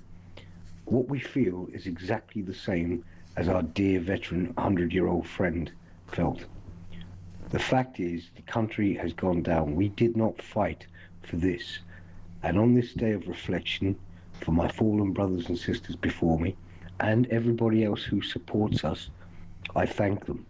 I also thank talkTV for their coverage and their common sense truth. And Cardi P, you're one of the greatest, and you're a Belfast boy just like myself. But to answer the question very clearly, I think I speak on behalf of many of my veteran friends in agreement with a 100-year-old veteran friend. This country needs to change, and the sooner the better. Thank you, Mike. Much appreciated. I agree with every word of that, although I'm from Rich Hill in County Armagh, although I have lived in Belfast. But listen, thank you for your service to our country. You make some really, really good points there. Danny has been in touch with a voice note as well. Hi, Peter. Problem with this government is about choices. They're making the wrong ones. Net zero, millions and millions and millions of pounds. The Chagos deal, billions to Mauritius. You know, who voted for this? Which British person voted for this? None of them. So why don't we keep that money and put it into this country rather than all the other countries? It's about choices, asylum seeker hotels, etc., etc. Why are we paying for this? You know, stop it. Keep the money for British people, not other countries, ours. Thank you, Danny. Final voice note of the day is from Steve. Afternoon, Peter. Steve here. I'm an HGV driver, former Royal Marine, served for 22 years. Basically stopped at Birch Hanger Services there to observe the 2-minute silence, etc. And then obviously got out of the truck to go over to go to the toilet. And what really surprised me was I was the only person that I could see in Birch Hanger Services, young and old, who was wearing a poppy. I find that very, very disrespectful and very, very disappointing. What have we become where nobody's bothered, or not many people are bothered anymore? Take care, mate. Great show. Steve, thank you. Thanks for your service to our country, and let me tell you that I'm wearing my poppy today with great pride. I want to talk to Peter in Liverpool, who's given me a ring on 0344 499 1000. Peter, you're very welcome to the programme. What would you like to say? Hi, Peter. I don't know whether other people have noticed, but I noticed today a lack of reporting on the Remembrance Service in the local press, the Liverpool Echo and my local paper, the World Globe. They're leading with crime stories, and the local press, the World Globe, are leading with notices for. Have they nothing at all? Have they nothing at all about Remembrance Sunday, Peter? Maybe it'll take a few hours to get on there, or with photographs or something. Yeah, I thought it may be on at lunchtime, but you know, there's absolutely nothing. Yeah. And I mean, where I'm from, I can remember going every year with my grandfather to the Remembrance Service, because he was a Royal Marine along with his son. Yeah. Well, I hope the coverage is in there very, very soon, and in the papers tomorrow as well. It's important to support local journalism. So, Peter, I hope you get that coverage that you want. David is in Sedgley in the West Midlands and has given me a ring about the BBC. Final call of the day. David, you're very welcome to the programme. All right, thanks for having me. Right, this stuff about the BBC and lying and twisting about Trump. It's obviously been guilty, but it's not the first time. But the Panorama, they tried to do an expose on Tommy Robinson, and he released a video which is still available on YouTube called Panodrama, where he actually catches the main investigative reporter, John Sweeney, telling lies and asking people to lie and encourage people to lie. And at the end of it, John Sweeney's not here to defend himself on that, allegedly, but I know the video you're talking about, certainly. Yeah, well, at the end of that video, it tells you how to cancel your TV licence, and over 250,000 people in 8 months cancelled the TV licence, myself being one of them, because of that. Do you not trust the BBC at all, David? Not at all. I don't trust the establishment. As far as you talk about immigration, you've just had the president of Hungary with Trump, and he says he's been fined £1 million a day, whatever currency it is, because he won't let the migrants in. And now we're supposed to believe that it's not all planned. Of course, it's all planned. They want that. It's all part of a global plan. They're going to end up sending us bankrupt, or coming close to coming bankrupt. Digital ID will kick in, and all before you know it, we'll either have a war, all the indigenous people will be sent to war, or they'll just introduce this digital currency and trap us all forever. That's my belief. Thanks, David. Nice optimistic note to end the show, but a very valid opinion. Thank you, David. Anthony's been on the text and says, Alex, the wonderful veteran, wasn't saying we shouldn't have won the war, but why did his generation fight? For he can see how this country has become with the disgraceful rise of anti-Semitism and some of our streets being ruled by fundamentalists, making a no-go situation for the rest of us, says Anthony. Thanks to everybody who has contributed today. I really appreciate it. I'm sorry we didn't get all